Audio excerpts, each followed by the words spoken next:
Old World, Florida. Dr. Narco Longo. Brought to you by the Florida Department of Magic. Welcome to Florida, baby.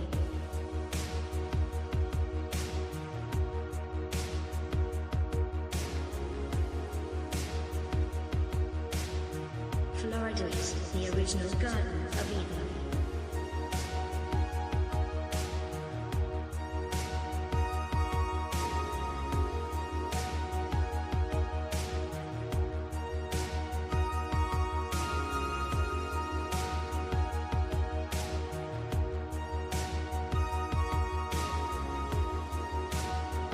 Florida has the highest concentration of freshwater springs in the world.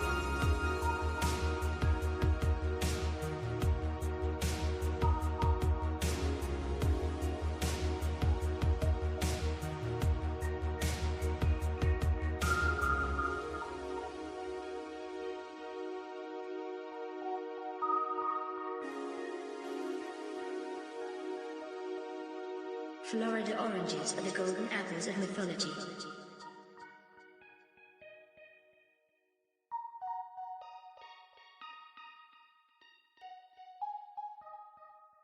A race of giant men once roamed this peninsula.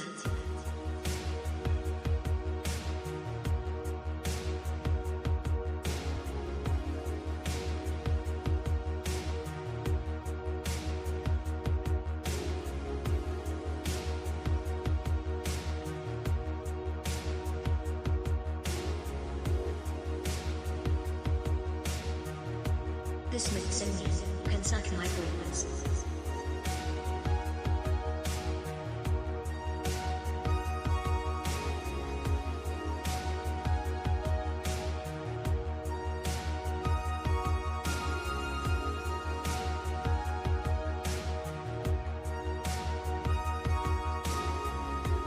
Florida is littered with many ancient megalithic ship anchors, known as Saxor stones.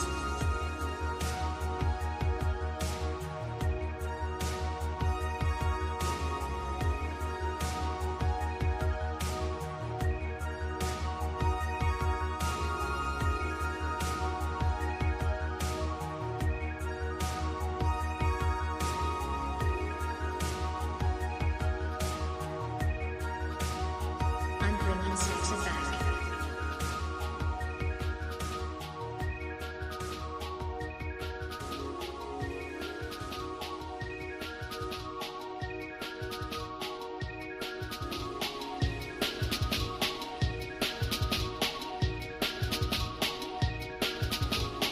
Noah's Ark was constructed out of gopher wood. Gopher wood only grows one place in the world, Florida.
Yellow. What's up, everyone? Howdy. Howdy. Hope we're sounding good here. Welcome, everyone. Happy Saturday. It's February 7th, coming to you live from the Dancing Elephant. And tonight we're talking about my favorite movie. Maybe it's tied with my favorite movie. We're tied with Lawrence of Arabia. Okay. That's my favorite movie as far as adventure, action, right?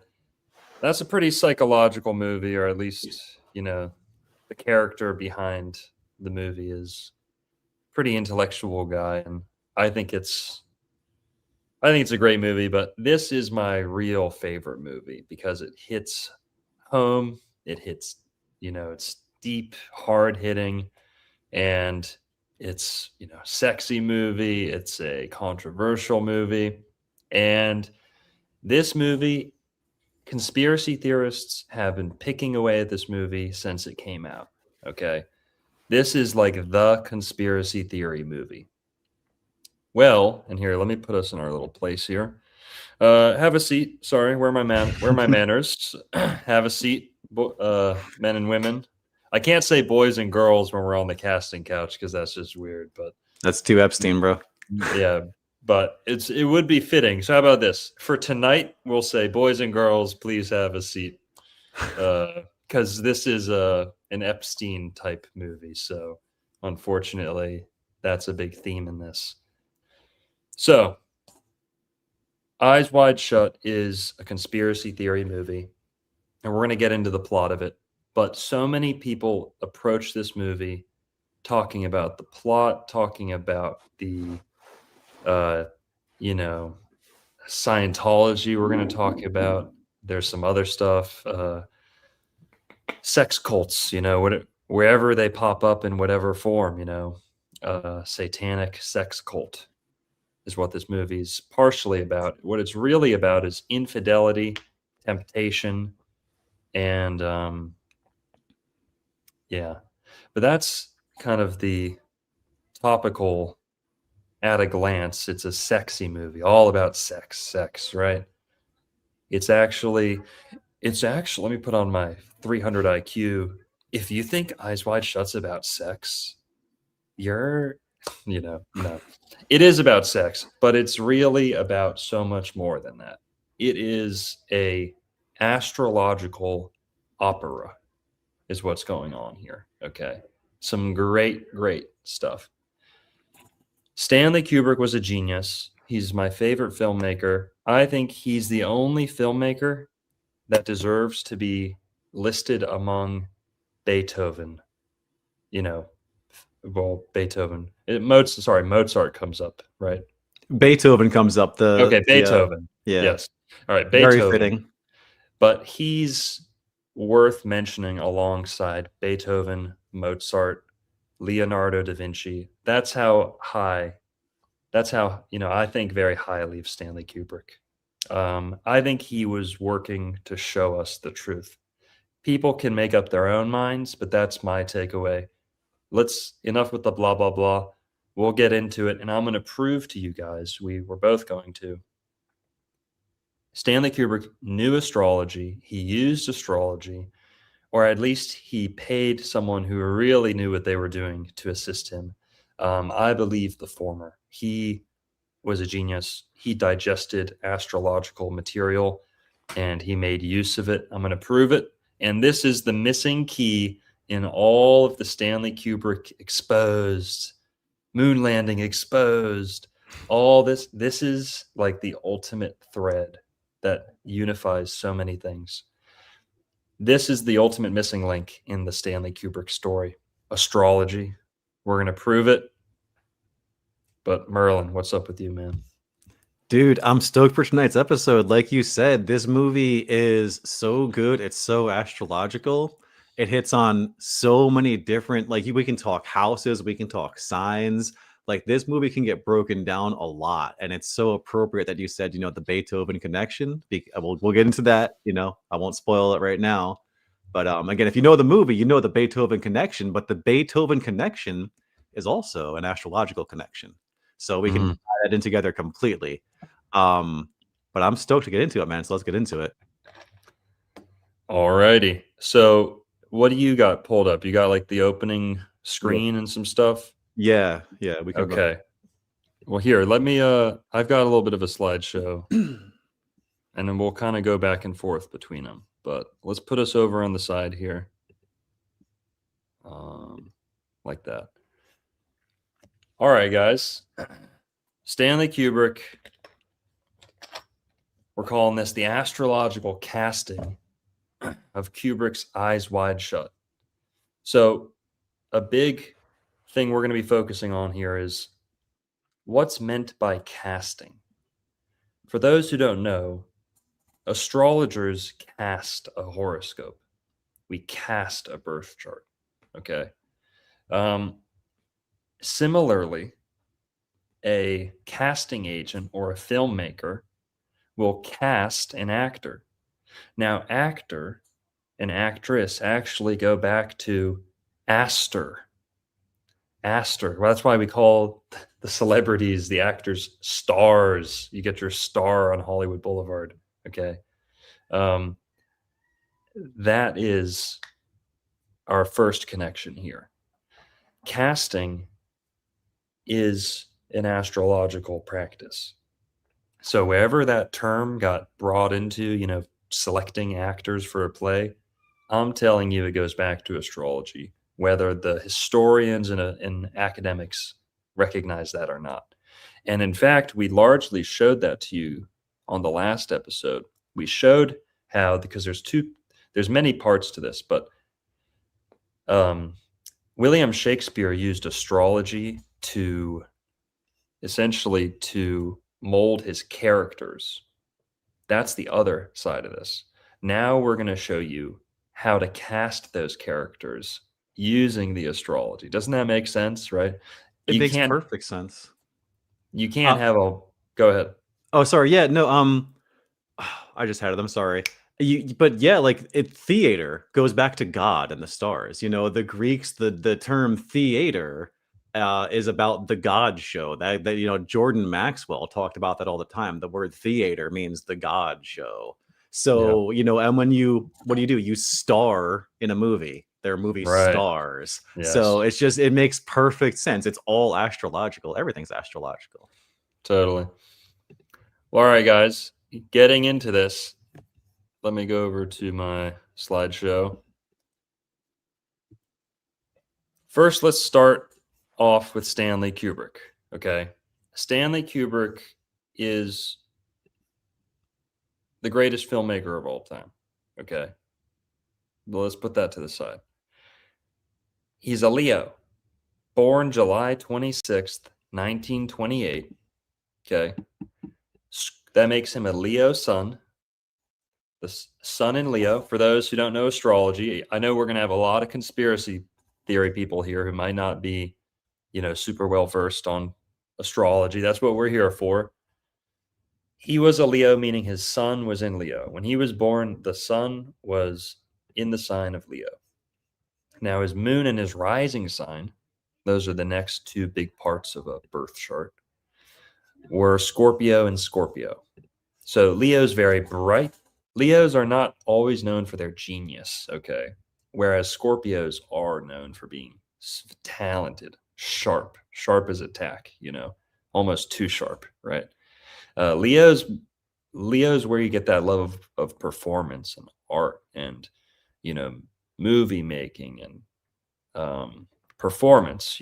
This is all very Leo, right? Theater, putting together a play and acting. But beyond that, I think we have to attribute Stanley's edge, his sharpness. We're seeing that a lot in his Scorpio.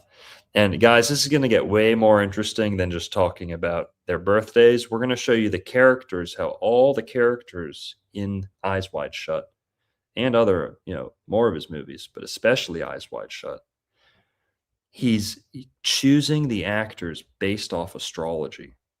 So that when they interact with each other, you're literally getting almost like a flavor in your mouth. Like there's an unavoidable essence being presented by the actors when you arrange all this astrologically. You'll see what I mean. But this is mind blowing, and you'll see. But first, I want to give us some background, okay? Stanley Kubrick briefly studied astrology in preparation for 2001: A Space Odyssey, okay? Because what's astrology about? The planets, the stars, and he's making a movie about navigating the planets and the stars. And he actually made some changes as far as changing Saturn in the book to Jupiter in the movie, and a couple changes like that. He wanted to make sure that kind of made sense astrologically if people were going to interpret it that way. So he briefly got into astrology a little bit because he's talking about space, right? Astronomy is the ugly, nasty, spoiled stepchild or stepbrother to astrology, okay? But essentially, if you're studying one, if you're studying astronomy, astrology is going to come up at least a little bit. So Stanley's a curious guy. He got into astrology a little bit at that time for sure. We know based off his research materials and things like that. Moving on, how do we know that he cared about astrology a little bit? Well, guys, this is like the ultimate smoking gun, okay? Stanley Kubrick hand-selected an assistant with the exact same birthday as himself. Meaning Stanley Kubrick was born July 26th, and he chose an assistant, personal, lifelong assistant, with the exact same birthday. Not the same year, but the same day of the year. So July 26th. That's that if you want two of you, if you need two of you in multiple places, I wish there was two of me. Guys, hire someone with your same birthday. Make sure they're a good person. Make sure, they're qualified. But the closer you can get to your own birthday, you can get real lucky sometimes like this, okay? And Kubrick knew what he was doing. And I'm sure he wasn't the first guy. We're going to talk about his assistant, but Stanley Kubrick chose an assistant with the same birthday as himself, lifelong. And if you don't know who this guy is, they made a movie off him because he's such an anomaly. He dedicated himself to being Stanley Kubrick's. Some people think Stanley Kubrick brainwashed the guy because he just dropped his life and became Stanley Kubrick's lifelong assistant, personal assistant. Oh shit, dude. Was my audio all fucked up? No, you sound good, man. Everything's fine. Okay, I was coming through my MacBook. I just switched it, so it should sound better. Okay. All right. Assistant with the same birthday. We'll revisit that. Okay. Stanley Kubrick revisited astrology while researching Carl Jung before and during The Shining. He read a lot of Freud and a lot of Jung leading up to The Shining because he was researching archetypes. He was researching, mania, cabin fever, just kind of like, and he was getting into the occult while he was working on The Shining, So we know what a lot of his research materials were in preparation for The Shining, and a lot of it was Carl Jung, including the Red Book. And there's a book that he put in The Shining that really, really looks like the Red Book. A lot of people think it is. I thought it was for a long time. Apparently, it's not. But a lot of people claim the Red Book is in The Shining, but it's a book that looks just like it, I think. But all right. So Stanley Kubrick died March 7th, 1999, and we're going to talk about the controversy around his death too. But this is the basics on Stanley Kubrick. We know he got a little bit into astrology, and the fact that he hired a personal assistant with the same birthday is pretty dang solid evidence that he was passionate or believed in it, or he just got lucky. but he was too smart to get lucky. So, moving on. This is his assistant, guys. If you've never heard of him, go look him up. Fascinating, fascinating guy. Leon Vitali. Talk about a Leo name, okay? A Leo name. Leon Vitali. He is the vital lion. He is the,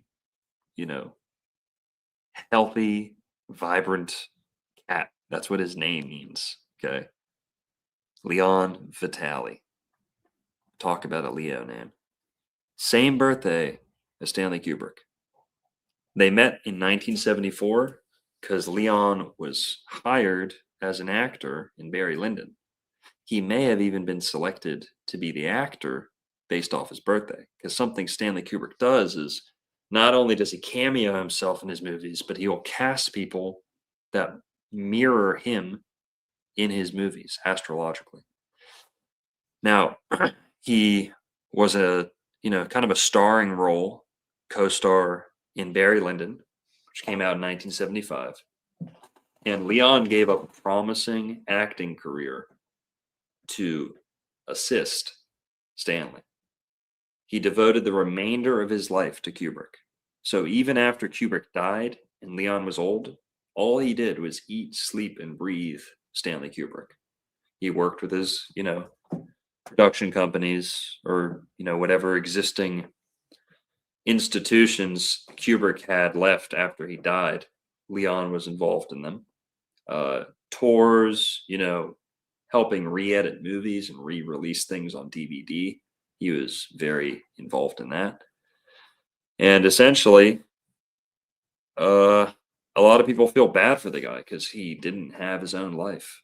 He literally just dedicated himself to Stanley Kubrick. He was Stanley Kubrick 2.0, or his right hand, And a lot of people really tell his story like a tragedy because he got like no recognition. He died pretty penniless. Stanley Kubrick didn't leave him that much money, allegedly, or the production companies didn't kind of pay him as much as Stanley maybe thought he deserved. But yeah, so kind of a little bit of a sad story, but he lived a great life, passionate guy, and very Leo, lots of Leo energy. You'll see what I mean if you go watch that documentary about him. Really good. Yeah, he pretty much worked for free and kissed Stanley's ass and licked his boots for his whole life.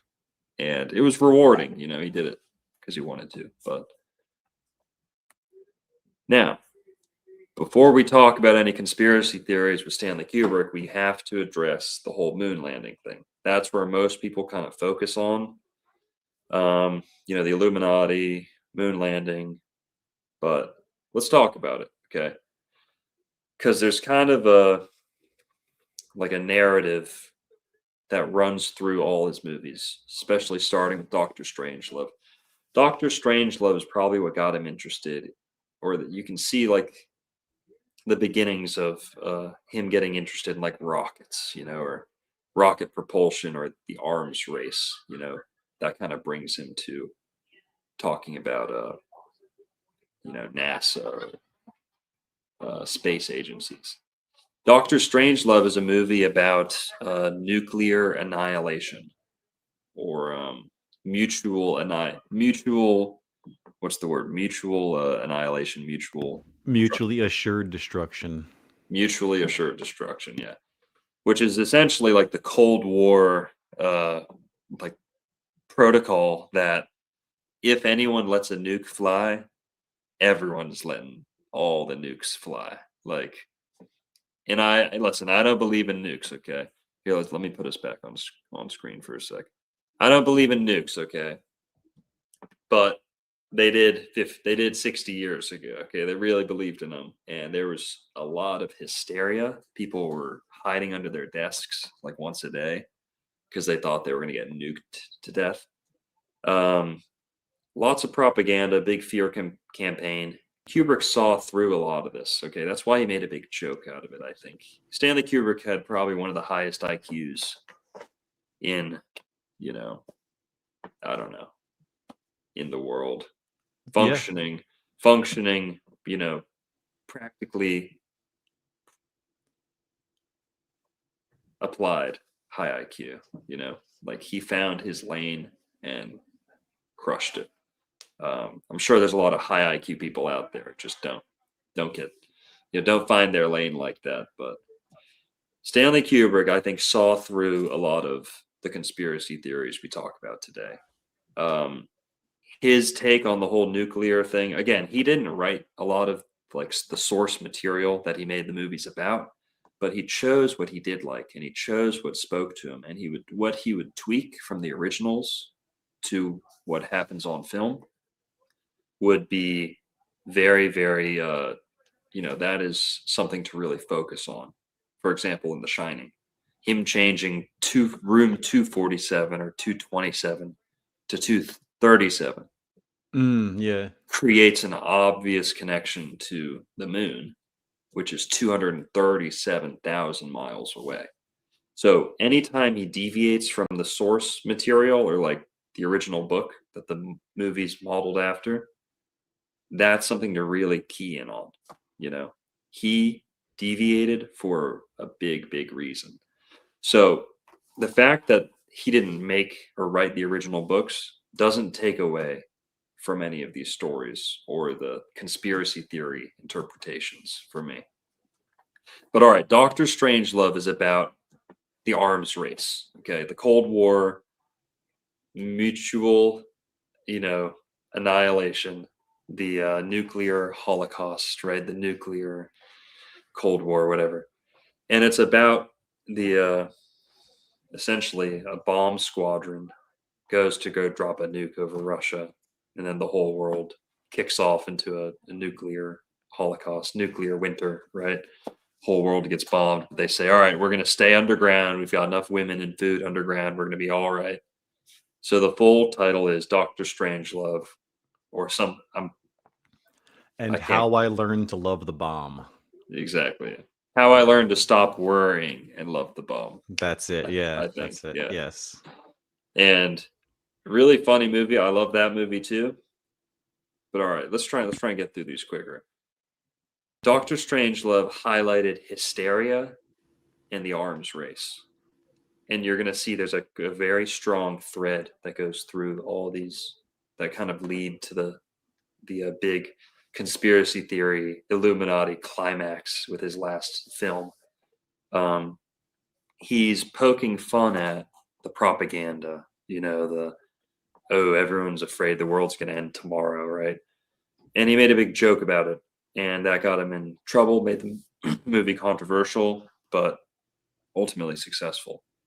2001, okay, but all right, Doctor Strangelove showed that he was kind of interested, or he felt like it was worth putting his 2 cents in to the discussion about the arms race, right, and hysteria, and how because Doctor Strangelove, a big part of it is what's heard over the radio is considered true, and Right.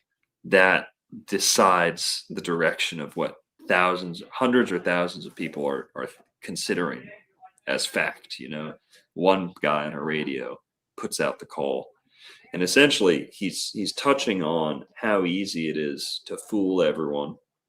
And then also in Doctor Strangelove, there's a big part about fluoride. Fluoride being in the water is going to ruin civilization. It's a communist plot. That's what the whole movie is about. So the one of the main characters is going on and on about fluoride and distilled water, or rainwater and distilled whiskey or whatever. Yeah. Essentially, a lot of good little nuggets in there. But all right, building on that, a couple of years later, he does 2001: A Space Odyssey. So a movie about nukes, which so many people say is fake, right? He's like Steven Spielberg, who he was kind of friends with. Every single movie every single movie Steven Spielberg touched is like mega bullshit conspiracy. E.T., Jurassic Park, dinosaurs, Yup. aliens, that thing that happened in World War II that everyone Oy now, vey, Longo. uh, The large cost of World War it's II. like, and then what else was the other movie that Stanley Kubrick helped him with? AI. What was Yeah. it? So everything Steven Spielberg touched was a steaming pile of propaganda bullshit. Everything Stanley Kubrick touched was exposing that stuff. You got to be smart to see through it, though, okay? Because he's making the investors happy. He wasn't really actually a Hollywood guy, but he's kind of making Hollywood happy, and he's making the attentive viewer happy too. The critical, intelligent viewer. He's giving you what you want out of it, what you're looking for if you pay attention. So nukes, fake. Maybe Stanley Kubrick knew that. 2001: A Space Odyssey. We're now upping the ante. Well, not really, but we're going outside of Earth, and we're taking that, advanced rocket propulsion, Nazi scientists, Dr. Strangelove jokes about, the Nazi scientists, Germans in the American military. Well, now we're stepping that up kind of into like, I don't know, the future, I guess, and saying, now we're going to space. Also, probably fake and a whole, black magic creation. Mm-hmm. But Stanley Kubrick, notice these steps that we're taking. Then Clockwork Orange. So was Stanley Kubrick, we're not going to focus on this, but was Stanley Kubrick complicit in faking the moon landing? Many, many people say yes.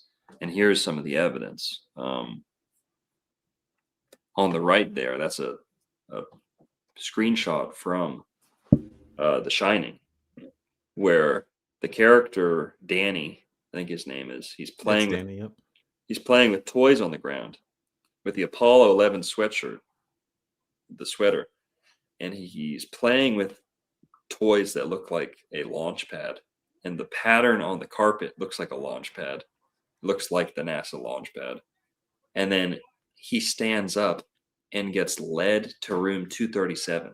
So the rocket, Apollo 11, goes to 237, symbolizing 237,000 miles to the moon.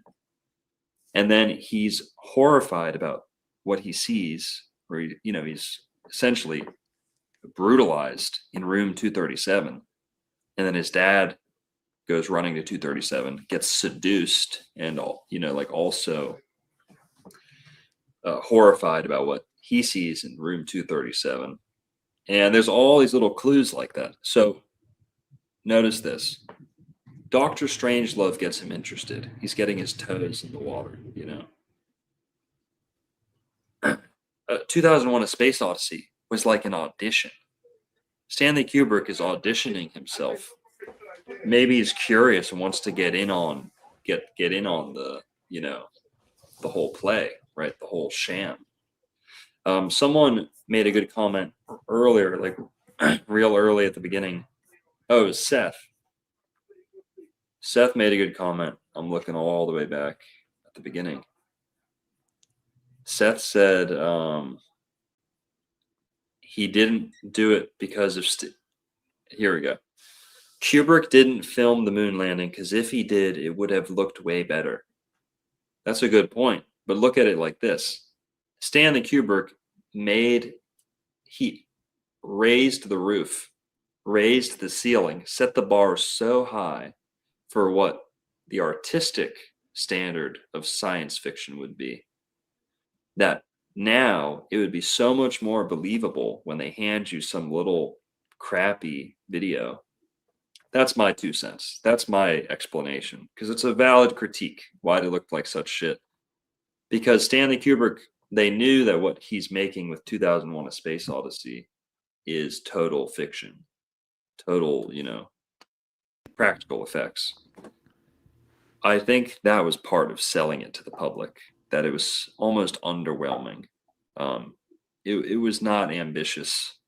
If it was too ambitious, it might have been too obvious that it was fake. I don't know. Right, if it looked too cinematic. Yeah. That's my take. And also, I don't think Stanley Kubrick was necessarily the cinematographer on the moon landing. I believe he helped make the backdrops and the practical effects and things like that.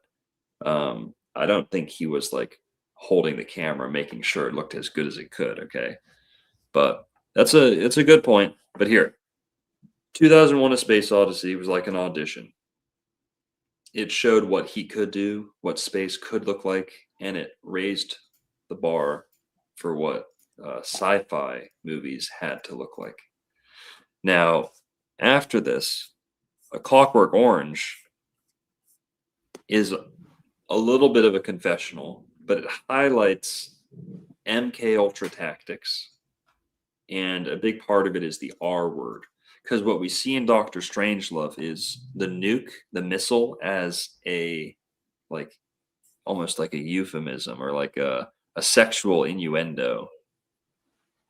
Like the missile is a phallus, you know. Mhm. And at the end of Doctor Strangelove, this cowboy's riding a missile, right? And it's very phallic. Clearly a big joke, you know, the world gets destroyed. But what do we see is the missile being a phallic object, the rockets going into space being, obviously phallic. And then what? In Clockwork Orange, you see again these big phallic statues and a bunch of R wording going on. Those rockets going into space are R wording the heavens and Mother Nature and the moon. Okay, when you send a rocket at the moon, you're essentially saying you're R word the moon goddess. When you send a rocket, a missile to a country, very phallic, almost like the R word. Okay, and in Clockwork Orange, that becomes very overt and explicit. There's explicit R word scenes, and then the MK Ultra tactics. They peel his eyelids back, and they're dropping, like LSD or some lubricant on his eyes. And it shows you the brainwashing tactics that may have gone along with a ambitious project like faking the moon landing, brainwashing everyone into believing it right after you did it. And then Barry Lyndon, people rioted when A Clockwork Orange came out. Barry Lyndon highlighted vanity and like temptation and like someone's ability to be bought.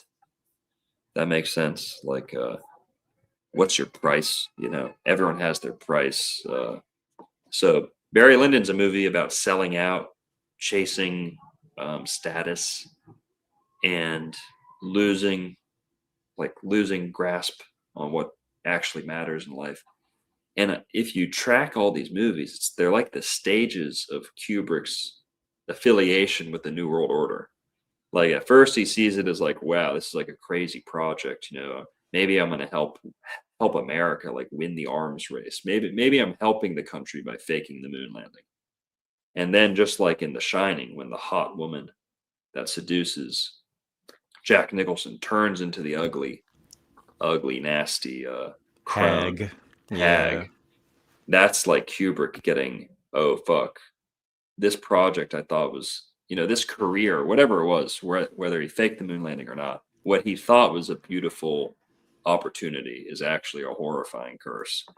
And go ahead. Which is such a good metaphor for working with Satan, right? Everyone gets lured into it, and then by the time it's over, you realize you're working for the beast. Yeah, totally. Now, Barry Lyndon, it highlighted some of the, some things, but it was not very overt at all. A Clockwork Orange is very overt, very explicit. Barry Lyndon, it's like to draw any kind of conspiracy theory, subtext out of there is like, you're kind of pushing it. It's very abstract or theoretical at that point. You're not talking about anything kind of on screen anymore. So you could say Kubrick was laying low. He might have gotten himself in trouble. He was, not trying to piss people off. And I'm skipping a movie here. There's Full Metal Jacket. I skipped. We'll talk about it. We're going to talk about his other movies, but The Shining was an admission of guilt. It's like a confessional, okay? He's laying it out kind of explicitly on screen again, you know. It's within the plot, but also just imagery and symbolism on screen is telling the story. It's like he's confessing to his involvement in the moon landing, or he's trying to tell the public about the moon landing. That's my takeaway. After watching it 100 times, yeah. It's about being haunted by the past too. The movie's literally about being haunted by the past. Yeah. Yeah. Yep. Moving on. Okay, so listen. Okay, the viral confession video is fake, by the way. Yeah. That video that looks, it's like some hobo. Some guy like hired a hobo and paid him to like say a couple lines on camera. That's not a real confession video. Sorry, guys. But all right, we see this progression from getting interested in like geopolitics and like military, you know, engineering, like missiles and aeronautics and all that. Then he gets into 2001: A Space Odyssey, and does actually get involved with NASA. By the way, provably, NASA gave him a camera, special type of camera to use because he was doing favors for them. They were doing some favors for him. A P900. No, but something like that. It was a special lens or something. Nice. But yeah, there's a progression here. So all right, we can't spend too much time on this. But Eyes Wide Shut. Okay, Eyes Wide Shut is the movie we're talking about. It's Kubrick's final movie. And let's talk about some background real quick. Tom Cruise and Nicole Kidman were actually married in real life when they filmed this movie. Kubrick kind of liked that idea.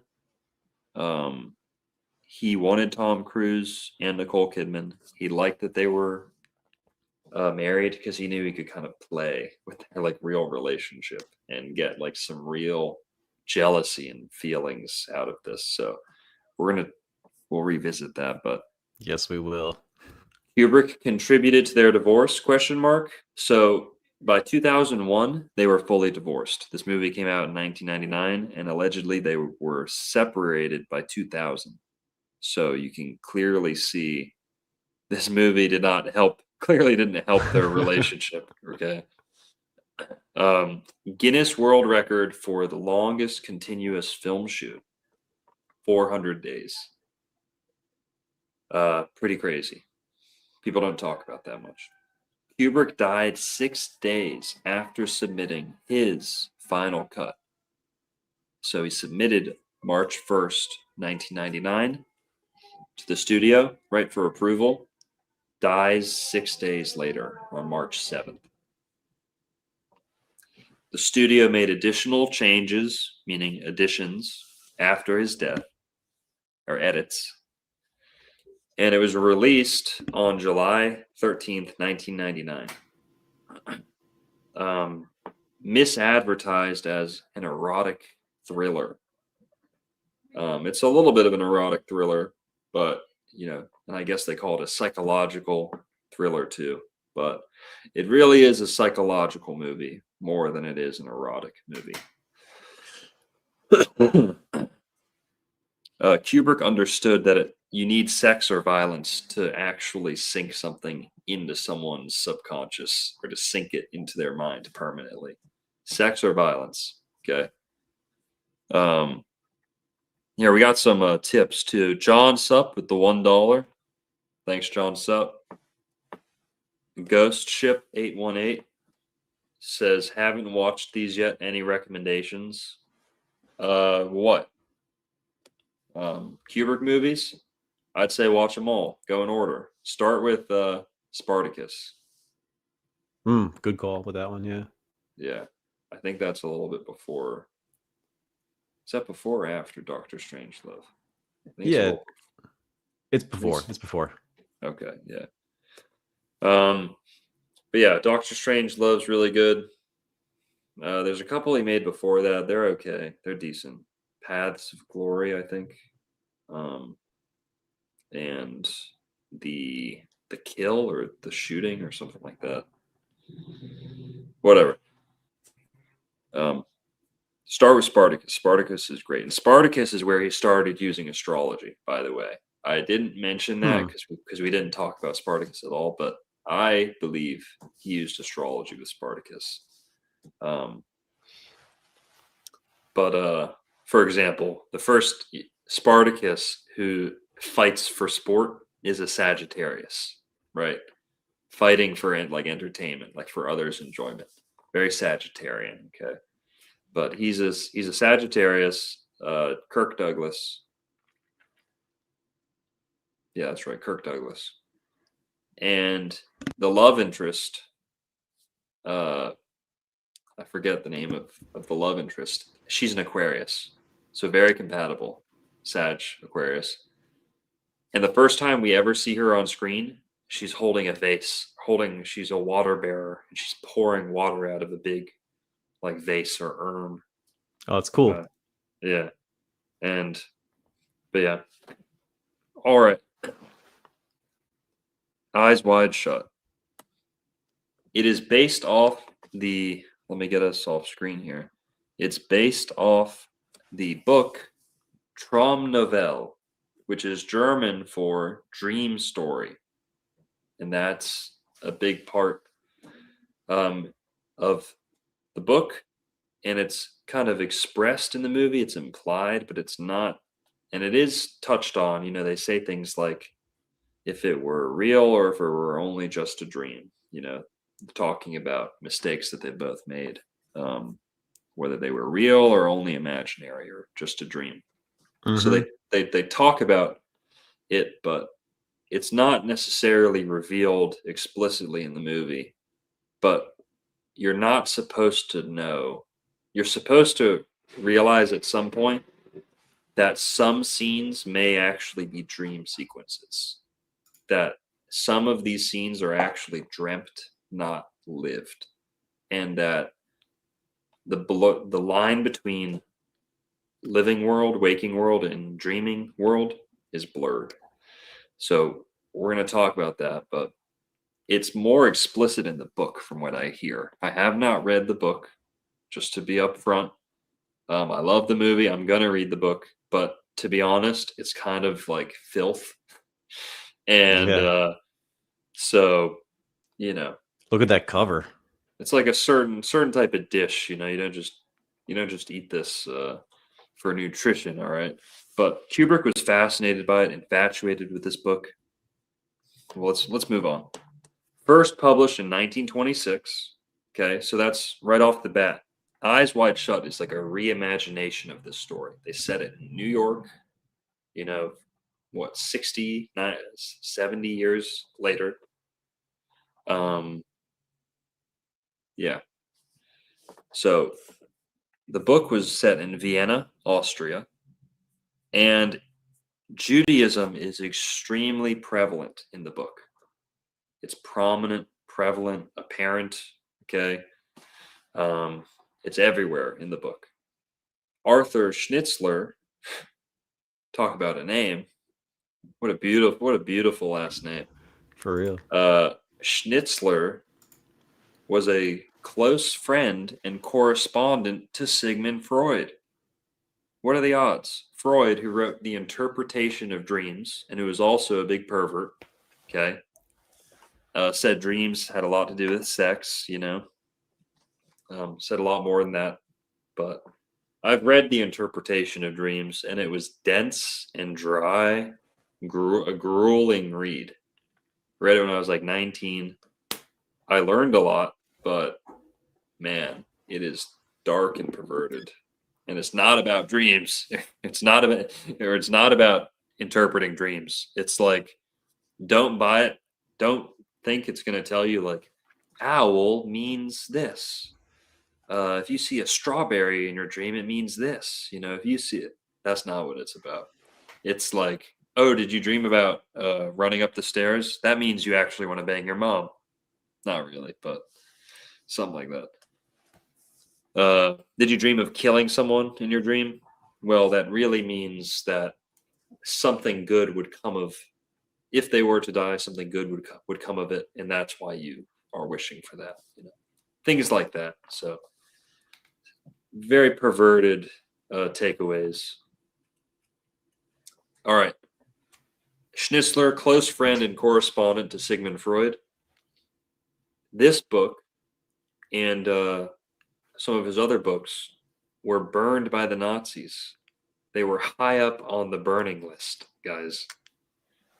Hitler and the boys were like, burn this crap ASAP. All right. And so this was a book that was burned by the Nazis in their famous book burnings. And it would have been labeled, back then, they would have labeled this something like Jewish pornography, quote unquote. Kubrick, now what's crazy is Kubrick owned the rights to this book since the 1960s. The rights to making a film about it. He sat on this for 30 years. 30 years he sat on this book and didn't make a movie out of it. Researched, working on it, you know, on the back burner, but did not make a movie until the 90s, late 90s. Crazy. Arthur Schnitzler's early life, by the way, does check out. Oh yeah, we'll get to that. Okay. We'll see. Now, like I said, Kubrick researched Freud and Jung in preparation of this book, especially, in preparation of this film. He researched them heavily because a big part of it is dream states. And this guy was like a fan of Sigmund Freud, and Schnitzler literally like worked Sigmund Freud's theories into fiction that could be like enjoyed and like, you know, mass produced. So Kubrick's researching Freud and Jung, and that also brings him back closer to astrology. Jung wrote a lot about astrology. He was fascinated by it. Okay. Now, Judaism in the book and in the movie. This is not like an anti-Jewish thing, okay? We're actually going to pull up an article here in a sec called The Jewishness of Stanley Kubrick from a Jewish independent nonprofit website, okay?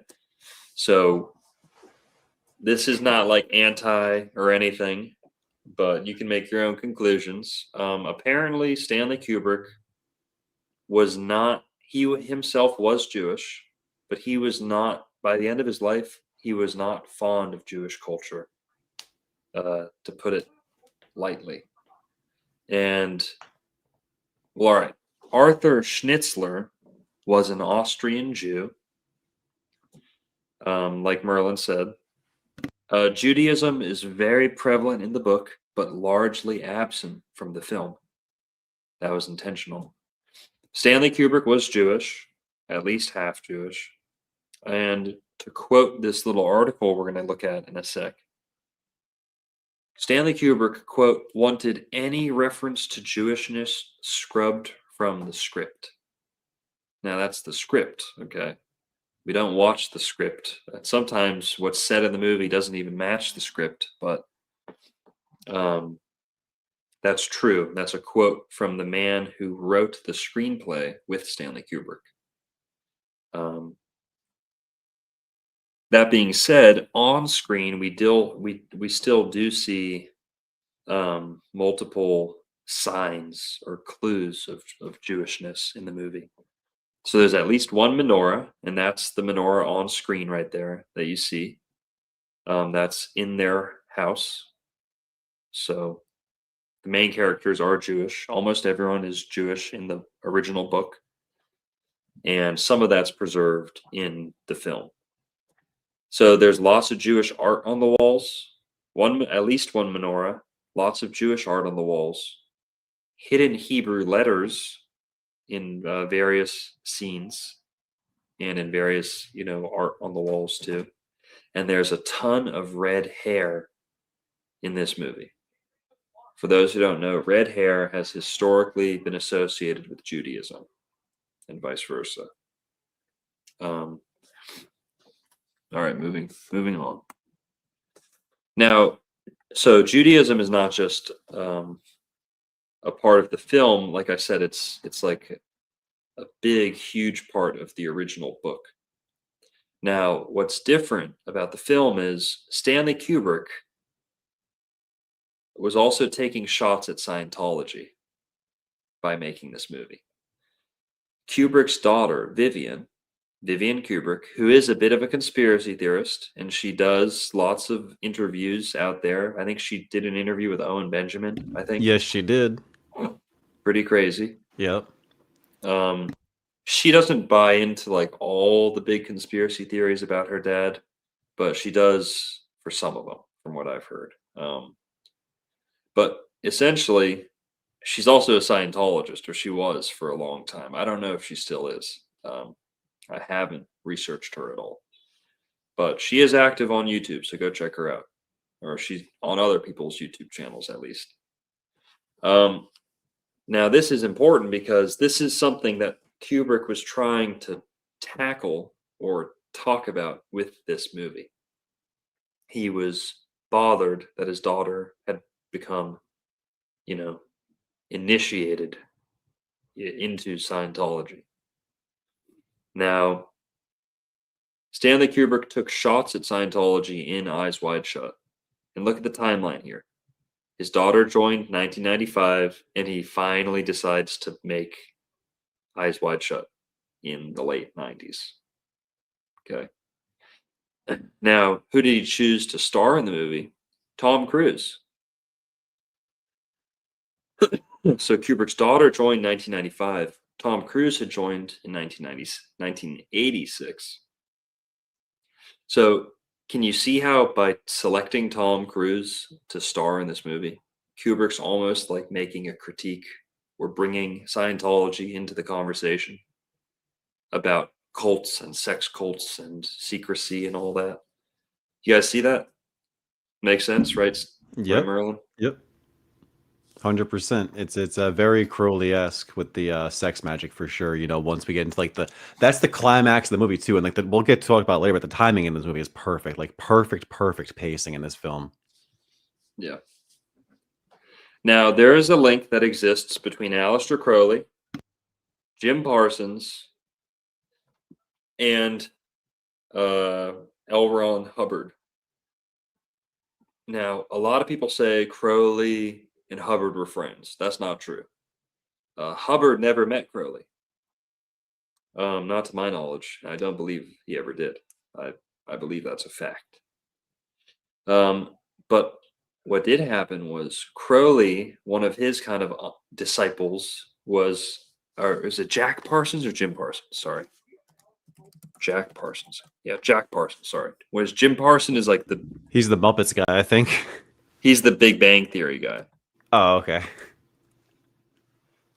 Oh, yeah, that's Sheldon. Yeah, dude, that's hilarious. So Jack Parsons, oh, dude, that's hilarious. So Jack Parsons was a gay rocket scientist, and Jim Parsons is the gay guy from the Big Bang Theory, the Big Gay Gang Bang, with the Big Gay Gang Bang creation of the universe, which also includes space.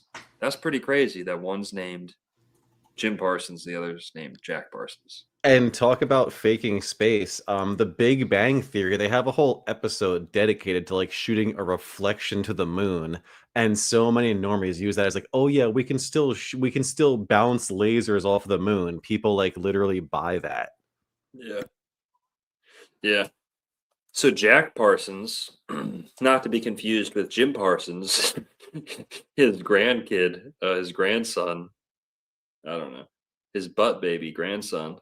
Aleister Crowley did like train Jack Parsons in magic, and he was mentoring him. Now, Jack Parsons went to America and got introduced to L. Ron Hubbard, and he was writing back to Aleister Crowley like, "Oh man, this L. Ron Hubbard guy's, this guy's crazy, so capable. He's a genius. He's like, Aleister, you're gonna love this guy." Aleister Crowley was like, "Everything you've told me about him, I hate him. I don't ever want to talk to him. I don't like the guy." He was like, torch him essentially, like, ditch him. And Jack Parsons doesn't listen, starts getting closer to L. Ron Hubbard, and L. Ron Hubbard eventually takes his wife, almost like steals his identity, like steals like they were working on things together, like steals it for himself, and essentially uses Jack Parsons as like a to like legitimize himself in the occult and magic and all that mysticism, and then uses some of that information to create Scientology and some of their tactics and initiations and things like that. So there is a link between Crowley and Hubbard, but it's not direct. But there you go. Crowley is like the guy when it comes to sex magic and alleged elite orgies, even though he was actually kind of against that whole system, if you actually know about him.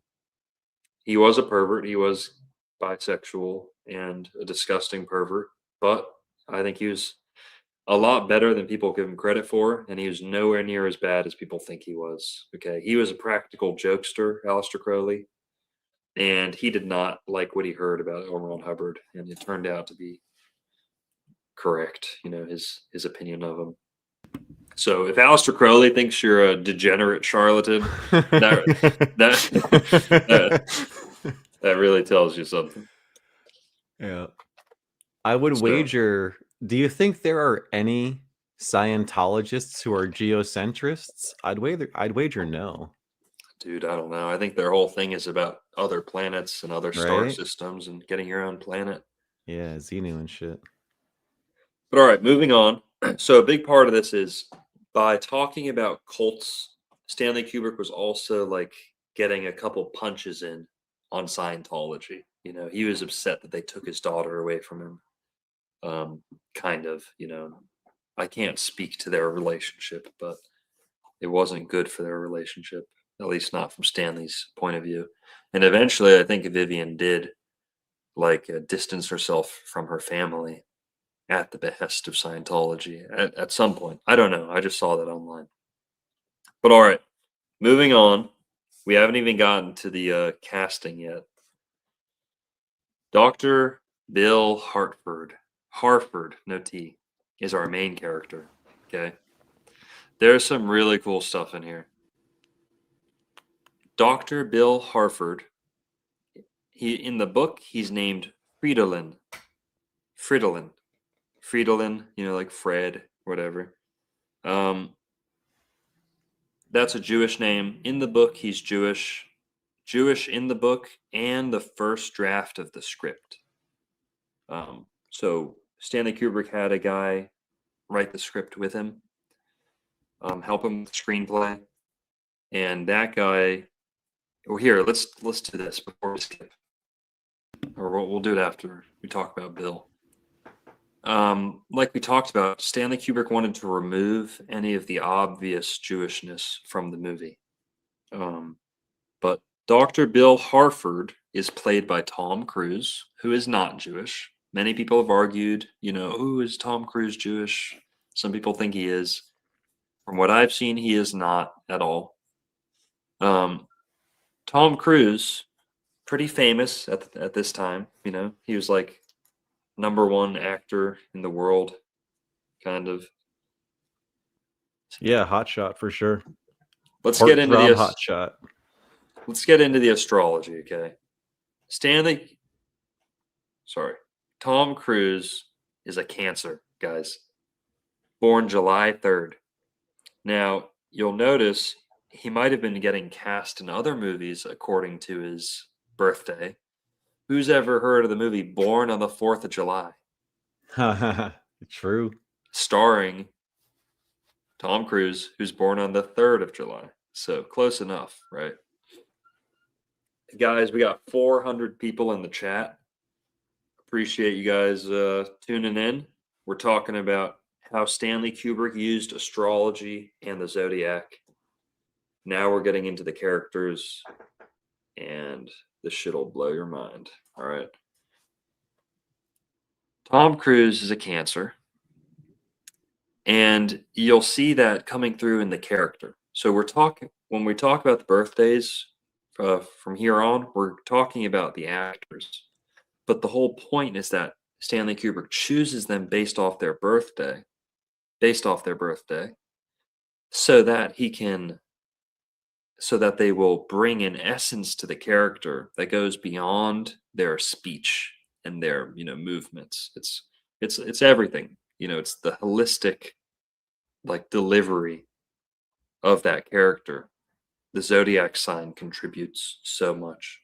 And you're going to see how he mirrors characters and links characters together through the Zodiac. But what does him being a Cancer tell us? Okay. Number one, we're going to find out he lives through the emotions. He is feeling his way through the movie. He's not thinking his way through the movie. Okay. If he was thinking at all, the movie wouldn't have any of this conflict and this great, oh my God, how'd he end up in a satanic sex cult? Because he wasn't thinking clearly, because he's not using common sense. He's reacting emotionally to everything. And I know that's kind of vague. You'll see what we mean. Also, being a Cancer, what else does Cancer have to do with? Breasts, boobs, tits, people, okay? This movie has so many boobs in it. And his character is surrounded by boobs. At work, he's a doctor, grabbing women's boobs, feeling them for cancer. We see Nicole Kidman naked like 5 times in this movie. Boobs, boobs, boobs, and he's not the only character like that, all right? Cancer rules the breasts. The Zodiac is a map of the body, too. Aries in the head, we start off with number 1, Aries, the first sign of the Zodiac. Start at the top. Aries, the head. The ram's horns on the head, the forehead. Head-butting, right? Red-headed, Aries, red. All very head-coded, right? Then we go down, working our way through the Zodiac. Neck, Taurus. Shoulders and arms, Gemini, etc. When we get to the chest, the breast, that's Cancer. Okay. Moving on. Okay. Here's what's crazy, guys. Fridolin is his name in the book. So they had to come up with a new character, new name for this guy. They, put him in New York instead of Austria. How did they come up with his name? Bill Harford Harrison Ford. Kubrick literally said to his co-writer, he was like, don't name him something Jewish. And the guy was like, well, what are we going to name him? Like, the main character was Jewish. It's New York. The character actually is Jewish. He was like, how are we going to hide that he's Jewish, but still like stay true to that? And Kubrick said, I don't know, name him something like Harrison Ford, where he's Jewish, but it's really hard to tell, So what did he do? Cleverly, jokingly, like tongue in cheek, he literally went and said, Harrison Ford, Har Ford, Hare Ford, Bill Harford, Dr. Bill Harford. So that's how he got Harford, Harrison Ford. That's why there's no T in there. Have you ever heard someone's last name Harford? No, it's Nope. usually Hartford or Hertford with a T.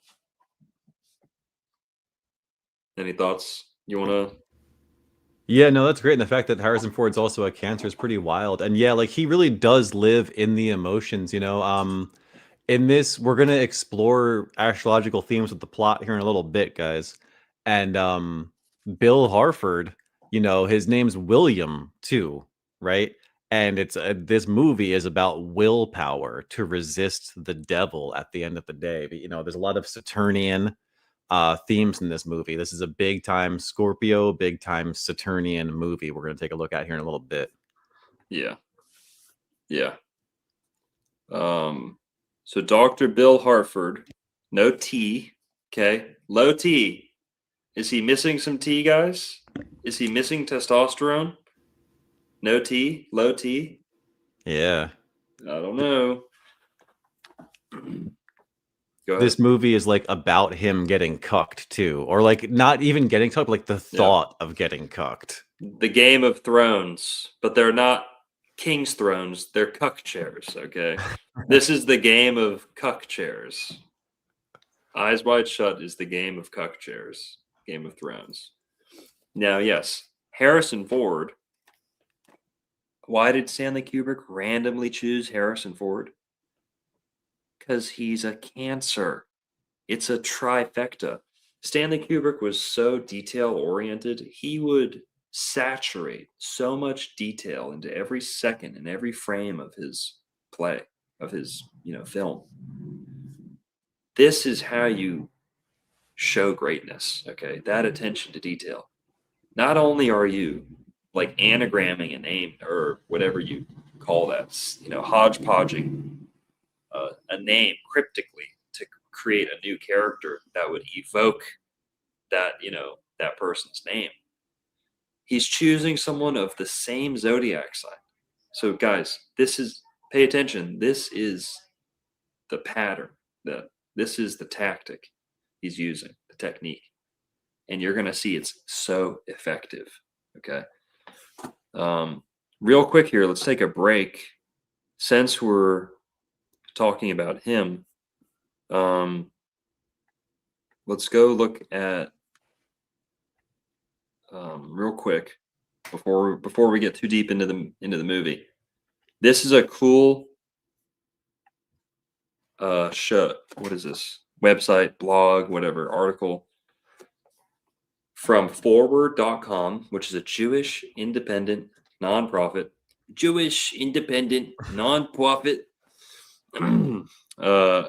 And the title is Happy 20th to Eyes Wide Shut, Stanley Kubrick's peculiarly Jewish film. Let's see what they have to say. Written by Robert Kolker and Nathan Abrams. Don't gotta early life those ones. Yeah. So, editor's note. Stanley Kubrick's final film, Eyes Wide Shut, turns 20 today. We look back at its Jewish aspects and influences.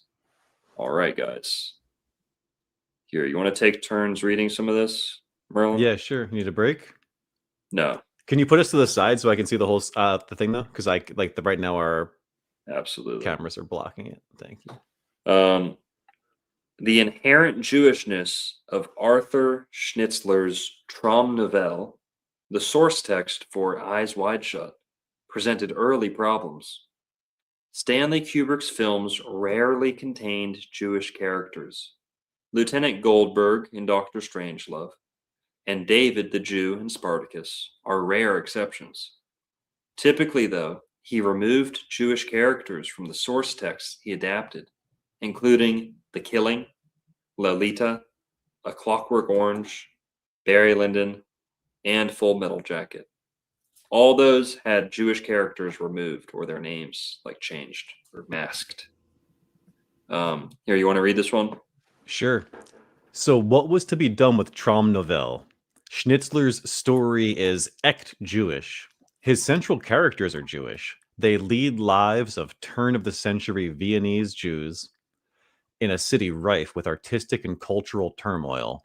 But while not addressing it directly, observes Ilan Stevens in his book, The Inveterate Dreamer, Its pages are indeed seeded with Jewish metaphors, such as his unmasking or his desire to transgress the confines of marriage.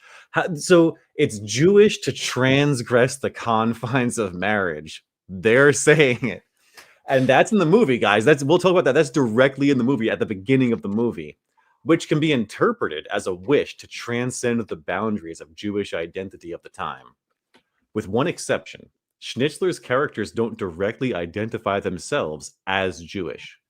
The exception is pianist Nachtigall, who plays an important role in the life of the novel's Fridolin and the film's Bill Harford. He is responsible for taking both characters to the orgy. Nachtigall is a Polish Jew, the son of a Jewish bar owner who speaks German with a slightly Jewish twang. There has been an anti Semitic event in his life when, ironically, he was assaulted by a Jewish bank manager.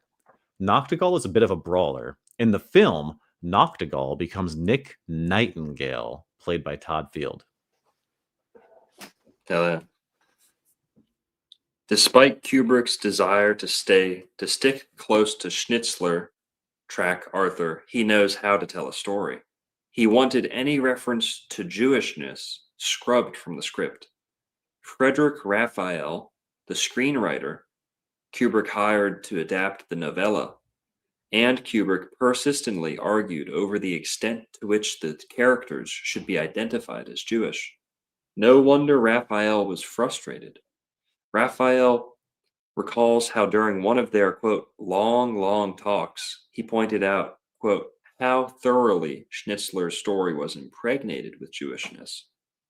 In a passage from his memoir of his time working on the film, Eyes Wide Open, worth quoting at length, Raphael told Kubrick, quote, here, you read it.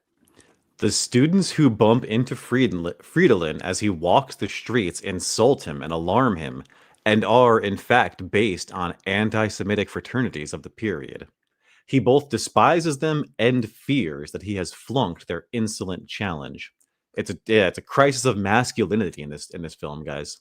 Nachtigall is a typical Jew, a wanderer available for hire, outrageous but willing to be blindfolded and made a servant. The episode at the orgy in which Fridolin is literally unmasked and called on to say who he is seems to emphasize his alienation from the gentlemen who mishandle him.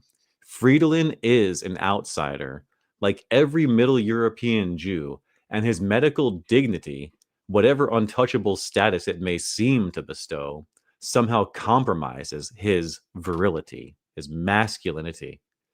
Transferring the story to New York seems to me to offer an opportunity for keeping the Jewish aspect of the story, however it might be modernized. Totally. Consequently, Raphael's first draft inserted many more Jewish characters than would be found in the film. For example, Bill, the character played by Tom Cruise, is Jew-baited in the street, first by a junkie who calls him, quote, a cheap Jew son of a bitch. When Bill refused to give him money, when Bill refused, typo maybe, Bill denies he is a Jew. The same thing happens with a bunch of anti-Semitic Yaleys. Ultimately, there was no junkie in the film, and the Yaleys become a gang of frat boys wearing Yale insignia, reminiscent of Alex and his droogs from A Clockwork Orange, who gay bait Bill and knock him into a car. There is no obvious sign of Jewishness in Eyes Wide Shut. Here, you read it. Sure. This is particularly true of the film's protagonist. Raphael says that they had not discussed what kind of man our New York doctor would be, except that he should not be Jewish. I gave him the name Schuer after an old friend in order to convince myself of this reality. Kubrick was not happy. One thing I really don't want Bill to be called, I don't want Bill to be called Schuer, okay? Give him some name that doesn't identify him, okay? It could be Robinson, but we don't want him to be Jewish. Kubrick was firmly opposed to Bill being identified as a Jew. He wanted him to be a Harrison Fordish goy and forbade any references to Jews. Like the Jewish movie moguls of Hollywood, did Kubrick still believe that audiences would not be interested in, would perhaps even be Here. turned... Oh, sorry, go ahead. That's all right. Here, you want to read it? Here, read as much of that as you can. I'm going to go buy a water across the street. Be right back. Sure, yeah, do what you got to do. And if you can't scroll down, just pause and chit chat for a little or whatever. All right, do you want to throw my screen up so I can just like talk about like the first part of the plot, or rock this? You let me know. Yeah, 'Cause no, if you just do- keep reading Okay. this. I'll be quick. All right, right on. All right, Thanks. I'll read slow. Like the Jewish movie moguls of old Hollywood, did Kubrick still believe that audiences would not be interested in, would perhaps be even turned off by a narrative about Jews? Was he looking for a universality of characters, which might mean blonde, bland, waspish types of the kind Tom Cruise could so easily fit? Or maybe he wanted two characters that could be able to walk into any room and be welcomed. Even though the movie is set in 1999, memories of anti Semitism, as Christiane, Kubrick's widow, recalled in an interview in a German newspaper, remained fresh in Kubrick's mind. Raphael certainly felt it, would keep the theme buried and hence more subtle, but his main motive, I am sure, was the wish to not annoy the audience. He wanted to escape into myth and inhabit an alien character who, nevertheless, would be close to him. This was certainly on Kubrick's mind when he changed the main character's last name to Harford, suggesting either the British country of Hertfordshire, where Kubrick lived, or perhaps the name of Gustav Hasford, who had written The Short Timers, the source text of Full Metal Jacket, or Harrison Ford, the movie actor, Harford. And that's what Longo is getting at, Harrison Ford, Harford. Ironically, though, Ford is Jewish and Hertfordshire is a country with a relatively large Jewish population. Yeah. So, guys, getting back to the astrology for a second, this movie, right? Eyes Wide Shut. I think Longo probably wants to talk about the name, so I'll save too much of that. But guys, astrological themes in this movie for sure.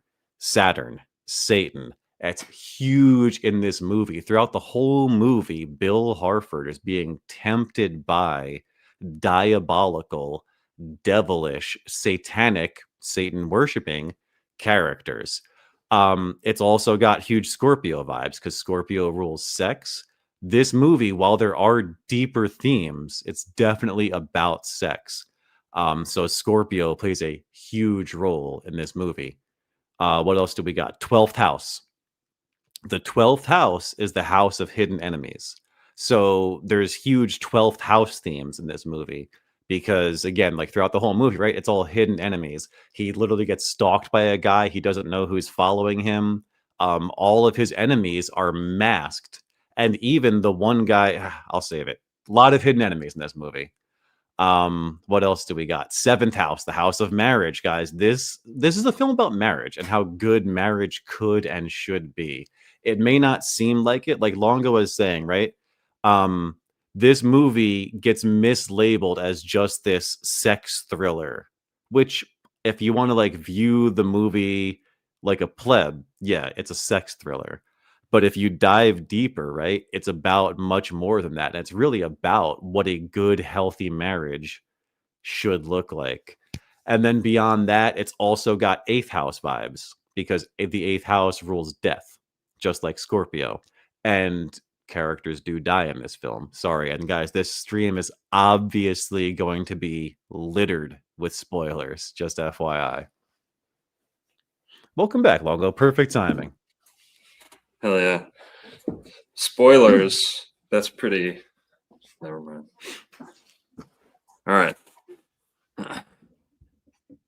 Man, it's fucking freezing out there. Sorry, I'm not wearing my suit.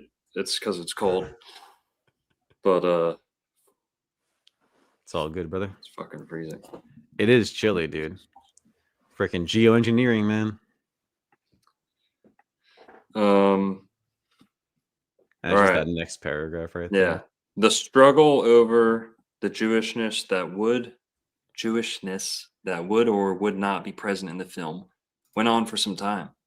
While Kubrick taunted him with Jewish jokes, Raphael rinsed as much from the script as he could. Ultimately, if Kubrick wanted to tone down the Jewishness in order to avoid alienating his audiences, he created a problem. It makes, says Stavins, his decision to adapt Schnitzler even more puzzling. Quote, one might argue that throughout his career he never openly reflected on his own Jewish roots, but this last effort is different. For in it, he is not adapting Vladimir Nabokov or Anthony Burgess, but a man whose ambivalence towards his own Jewishness is arguably the source of his inspiration. Perhaps that is also what Kubrick saw in Schnitzler, hence the perfect vehicle for his final film. All right, there's a lot more to this. We're not going to read the whole thing, but go check it out. Very cool. And it, really proves the point, right? Drills it home that this is a Jewish story that Kubrick, strangely wanted to sanitize or like erase its Jewishness, but it's such a Jewish story. Like it was just a very strange undertaking, right? So, all right, moving on. Let's go back to the slideshow here. We talked about Bill Harford, the main character, and he would kind of be the principal example of, not obviously Jewish, but clearly intended to be, and named after Harrison Ford. So that's where I heard the Harrison Ford thing was in that article. But all right, who's next? And we talked about him being the emotions, the feelings. Okay. He's living through his feelings in this story. Now, Dr. Bill's wife is Alice Harford. Now, she's named Albertina in the book. So Fridolin and Albertina. Alice is played by Nicole Kidman, who is a Gemini, born June 20th. Gemini. What's Gemini all about? The mind. Nicole the character Alice is living through the mind. She's thinking, overthinking. She's not feeling anything really until a little bit later in the movie, where you actually see her feel something. And you get this sense from her that she's very preoccupied, busy, distracted. She's not feeling anything. If she was putting herself in her husband's shoes, feeling him, like I said with Tom Cruise, if he wasn't being too emotional, we wouldn't have this conflict in the movie. By her being the mind and an overactive mind and an accusatory mind, not accusatory, but what does the mind do? It finds problems. If there's no problems, the mind creates problems. That's the problem of the mind, right? That's why Buddhism is all about turning the mind off, right? Remember we talked about in a previous show. Buddha is Mercury. Exactly. Buddha is Mercury. We talked about that in a previous show. Go check out our religion show. But yeah, she's a Gemini and she lives in the mind, and we're going to see that's her problem. And the clash between Tom and Alice, or Bill and Alice, is the clash between the mind and the emotions, the thoughts and the feelings. You guys see this? Now, she looks in the mirror a couple times in the movie, at least once, I think twice. That's very Geminian. The two signs that rule mirrors are Gemini and Libra. And there's some Libras in here too, and they are mirroring each other. So this is our first clue that this character is going to be mirrored, literally mirrored in the movie. And she's pulling marijuana out of the mirror, by the way. So in terms of self, how we see ourselves, our reflections, projections, this is all getting pulled into the equation because she decides she wants to smoke some weed. So we're going to talk about that. And this is another reason I love this movie, okay? I feel like I'm living Eyes Wide Shut sometimes. Okay, I watched I watched it the first time, and it's when I was I don't know 18, 19. It's been Groundhog Day ever since. Now, don't be alarmed by the way that I wrote this. She sees her reflection when retrieving marijuana. Now, the way that I wrote this is not like law or like what I believe, but in the movie, smoking marijuana triggers her bipolarity or her mania. Okay. Bipolarity or mania. Or just Smoking. being a woman.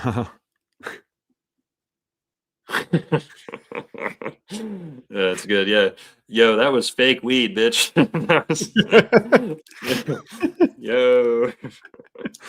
Yo, that was oregano, girl. You tripping. So she is a Gemini, and that's really important. That's the main, that is the opera that's going on. The war between the mind and the emotion, the thoughts and the feelings. Okay? That is the theme of this movie. That is the ultimate theme. That is beyond. Well, all right. Well, you'll see where we go with this. Smoking marijuana is what triggers the conflict in this movie.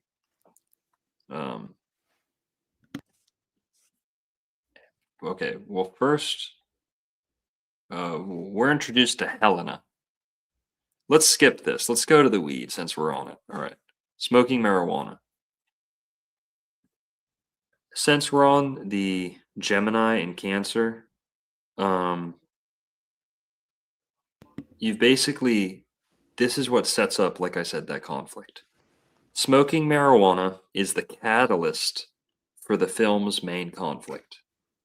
Now, most people are aware, not most, but of the people out there who are into the alternative interpretations and subtext and whatever, the book is obviously about dreams. The meaning of the title Traumnovelle means dream story in German. So it's obviously about dreams. It's not as obvious in the movie, but yes. Now, a lot of people recognize this scene as a catalyst, but not for the way we're talking about it. Okay. Most people see the marijuana scene as the trigger to the dream sequences, right? Smoking marijuana blurs the line between dream and reality. Now, that's something that marijuana does do. A lot of people say, "Oh, I don't dream when I smoke weed." Yes, you do. You're dreaming in the day, my friend. Right. You are. Yes, there's only so much like dream juice in your pineal gland or whatever. I don't know if that's even true. There's only so much like activity you have in the dream state each day. When we smoke marijuana, that dream juice bleeds into the waking state.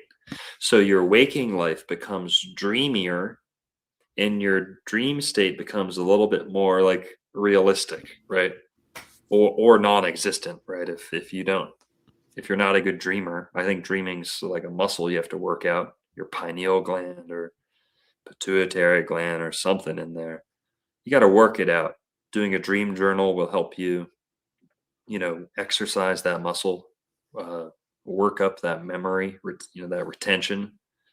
But also, smoking weed, I dream every night, by the way. So I think a lot of people exaggerate this or they're just not good at dreaming. Along goes But the champ. dude, I dream every fucking night. Okay. And I'm high as tits every night. And so it doesn't do that to me. And when I stop smoking, it's not like my dreams get super intense. But that's what a lot of people say. So okay. So we'll take their word for it. That's to be explained by this related by what we're talking about right here. When you smoke, that dream meter your dream battery is kind of spent during the day a little bit. Maybe a little bit, maybe all the way. But that's my understanding of why you don't. That's why you don't dream when yeah, you that's why a lot of people say that. Now, that is evidenced in the movie, and that's supposed to be how you eventually interpret the movie is, okay, yes. When they start smoking weed, from then on, we don't know if they're awake or asleep.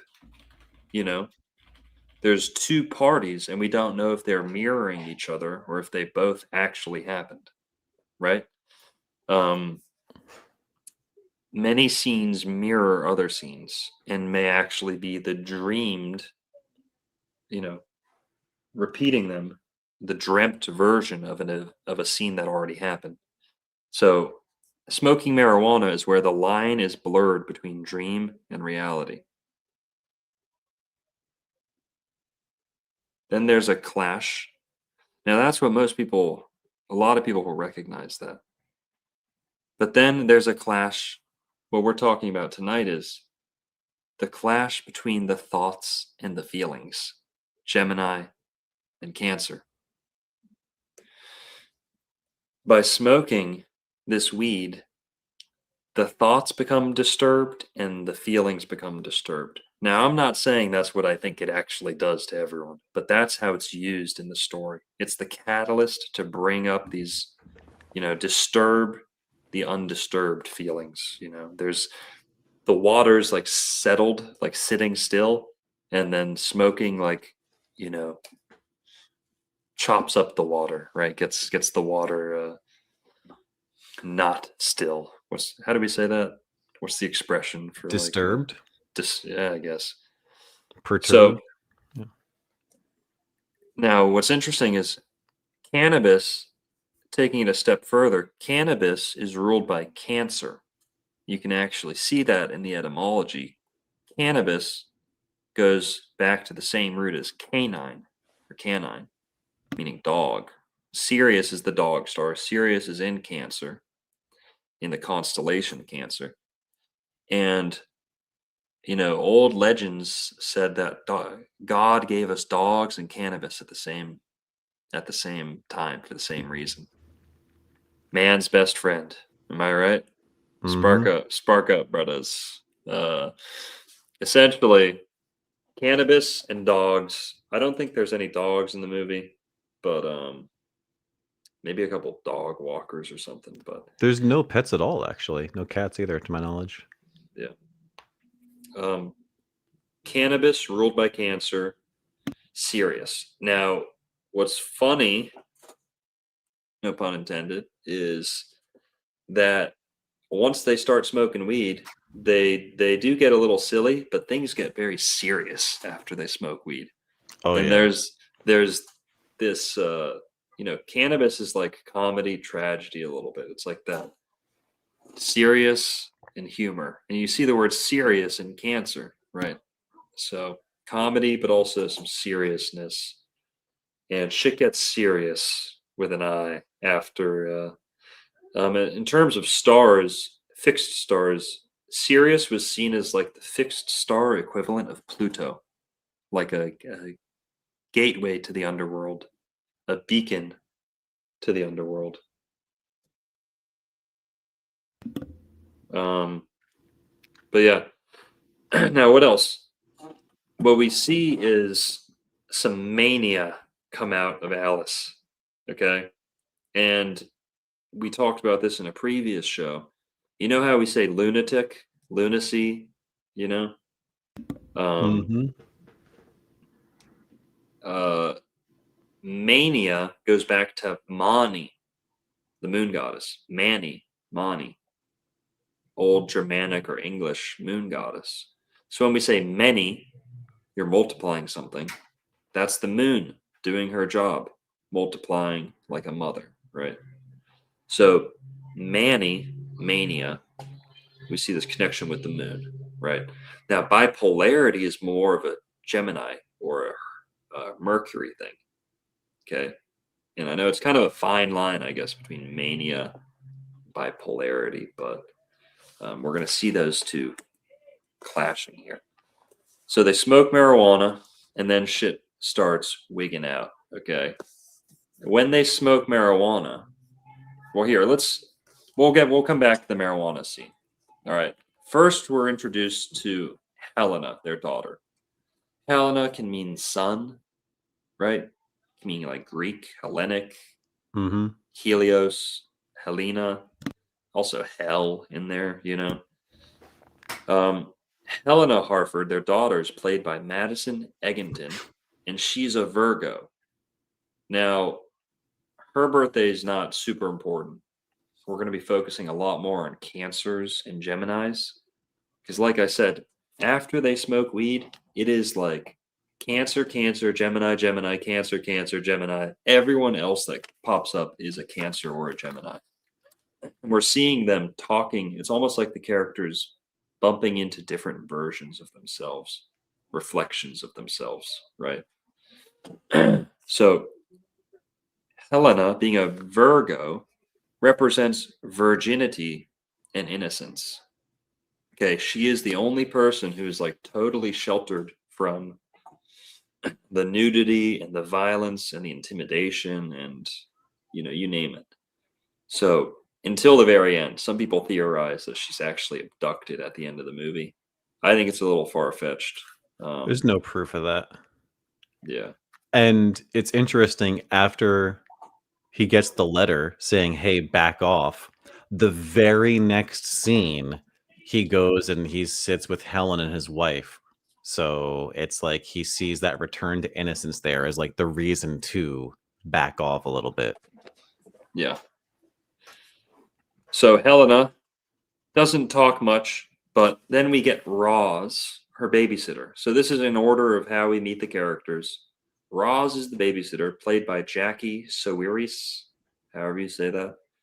And from what I saw online, not confirmed, but I saw some evidence that she was April 7th, born April 7th, which would make her an Aries. That made sense to me because her name is Roz, which means red or rosy.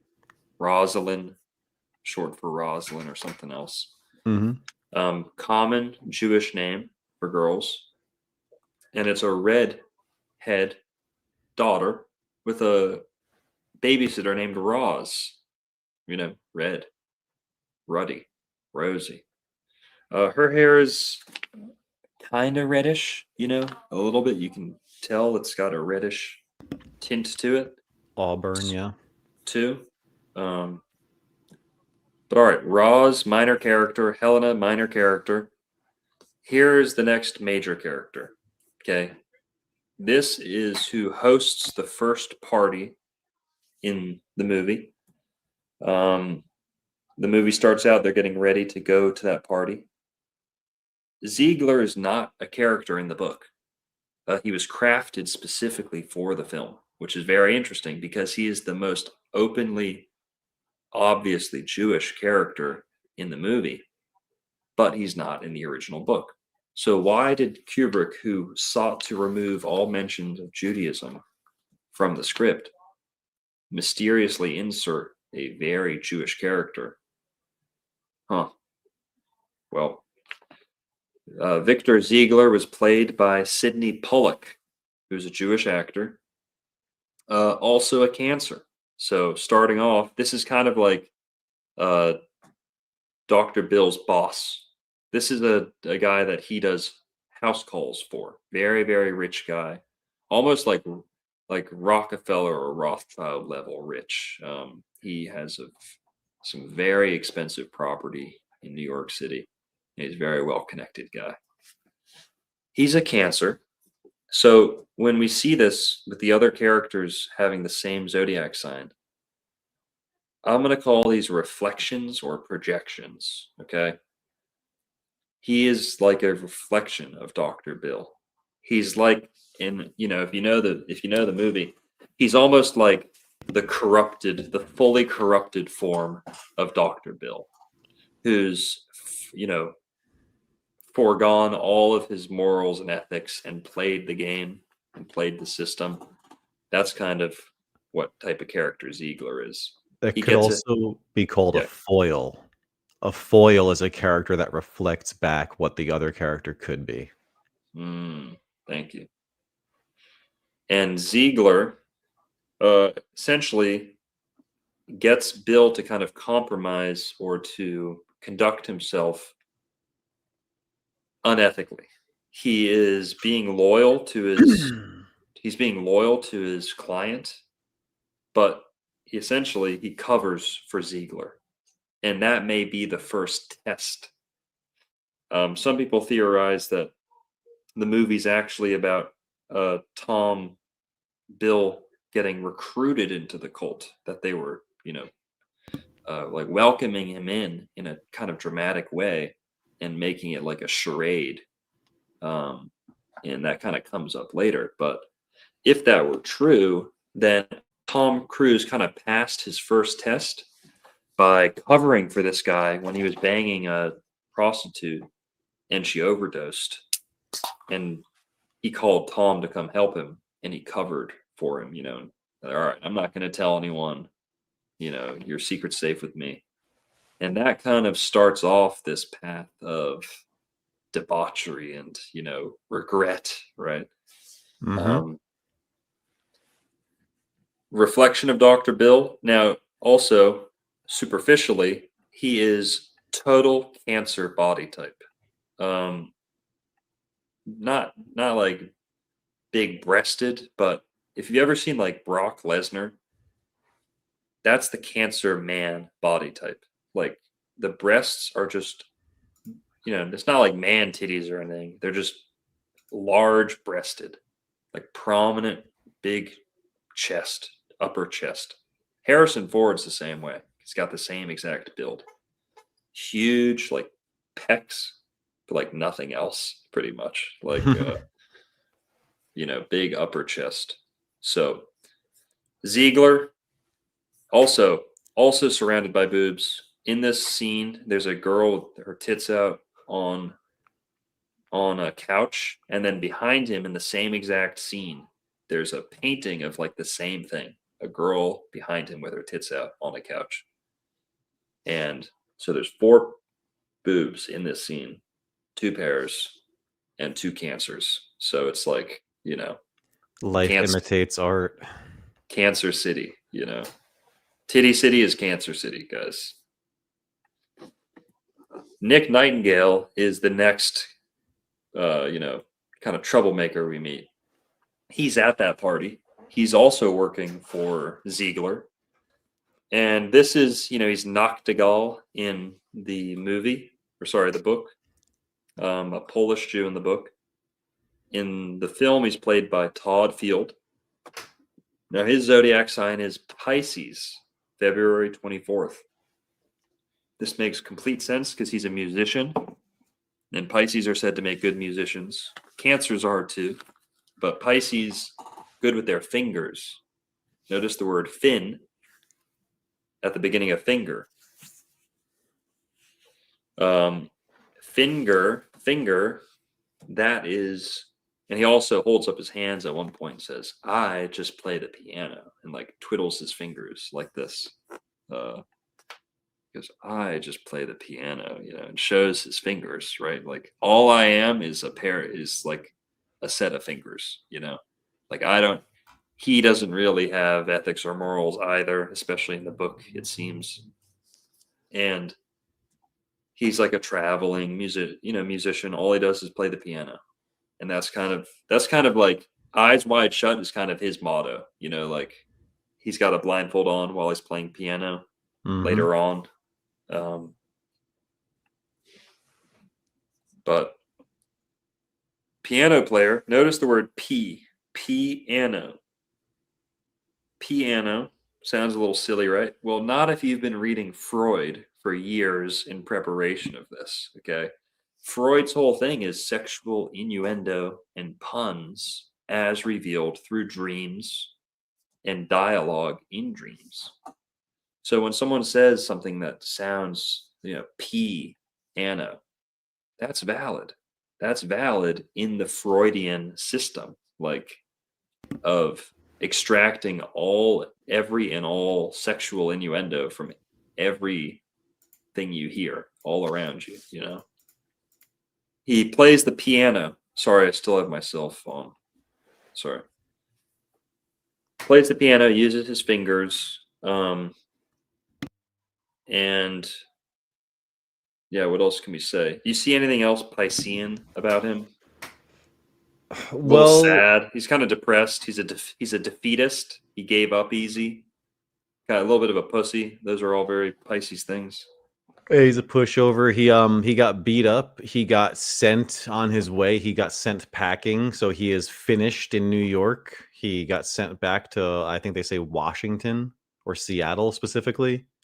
So you're finishing this down, kid. The Big Apple's over for you. Very Piscean right there. And yeah, like that fin part's great. You know, when human beings swim, you know, we use our fingers as fins, quite literally. Yeah. Well, all right. So he plays a crucial role in the movie, but not a big role. Xander Zavost, played by Sky Dumont. Okay, this is the character who attempts to seduce Bill's wife at the first party. And he kind of does a good job until she realizes how drunk she is, and then she leaves. Played by Sky Dumont, he's a Taurus, May 20th. Okay.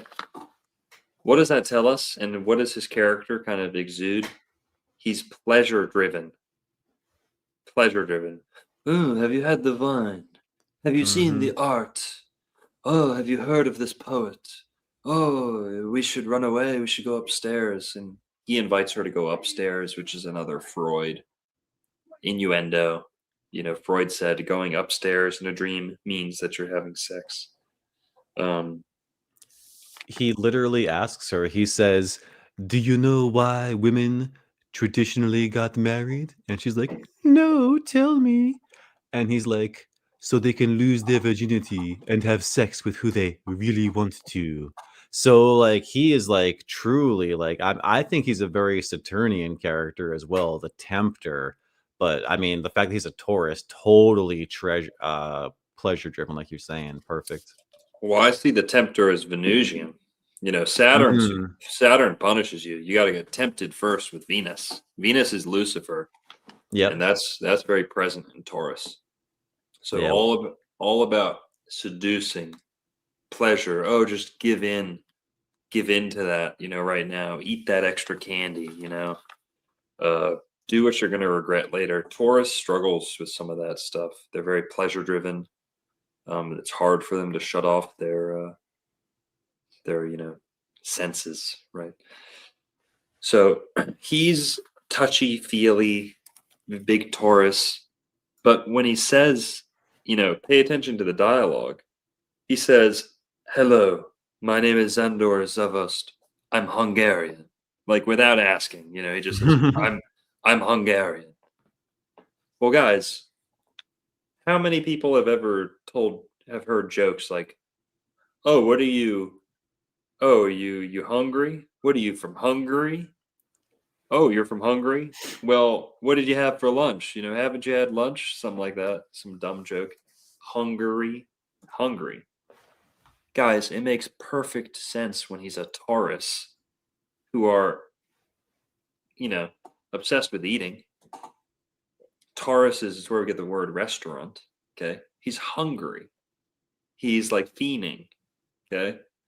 He's a Hungarian. Now he's also very tall. He's like 6'4", 6'5" in real life. Tom Cruise, short little guy. He's like 5'7" at most. Okay, Where's lifts? with the lifts, he's like 5'7". So Stanley Kubrick uses height to like cuck, to just like mog Tom He Cruise. straight up does, dude. To like humble Tom Cruise in this movie. So number one, Nicole Kidman, she's like 5'10", 5'11". She's tall as fuck. So good for him for landing her, but Kubrick really makes a point of like contrasting height in this movie. So he says also, I'm hungry, like I'm Hungarian, but he may also be joking like I'm a Hungarian. Like this character is very clearly not Jewish, okay, in the film. So he may represent he's Hungarian, so he's European, you know. He may actually represent a Hungarian, like a 6'5" European dude who's not, but whatever. Maybe a bit of a stretch, but with Oh, a bit of a Freud, stretch. yeah. So interesting. Now, next character we meet is Mandy. This is the hooker who overdoses that Tom Cruise is called in to kind of rescue. And here we're going to get one of our first cool mirrors. All right. Mandy, her name's Mandy, redheaded, yes. She's a Libra, born September 26th. Okay. Libra, September 26th. She is revealed to be a model, an ex-beauty queen, and she overdoses, which reveals low self-control. Big Libra theme, right? Libras have a hard time with that free will and the balance. Saying no. They have a hard time,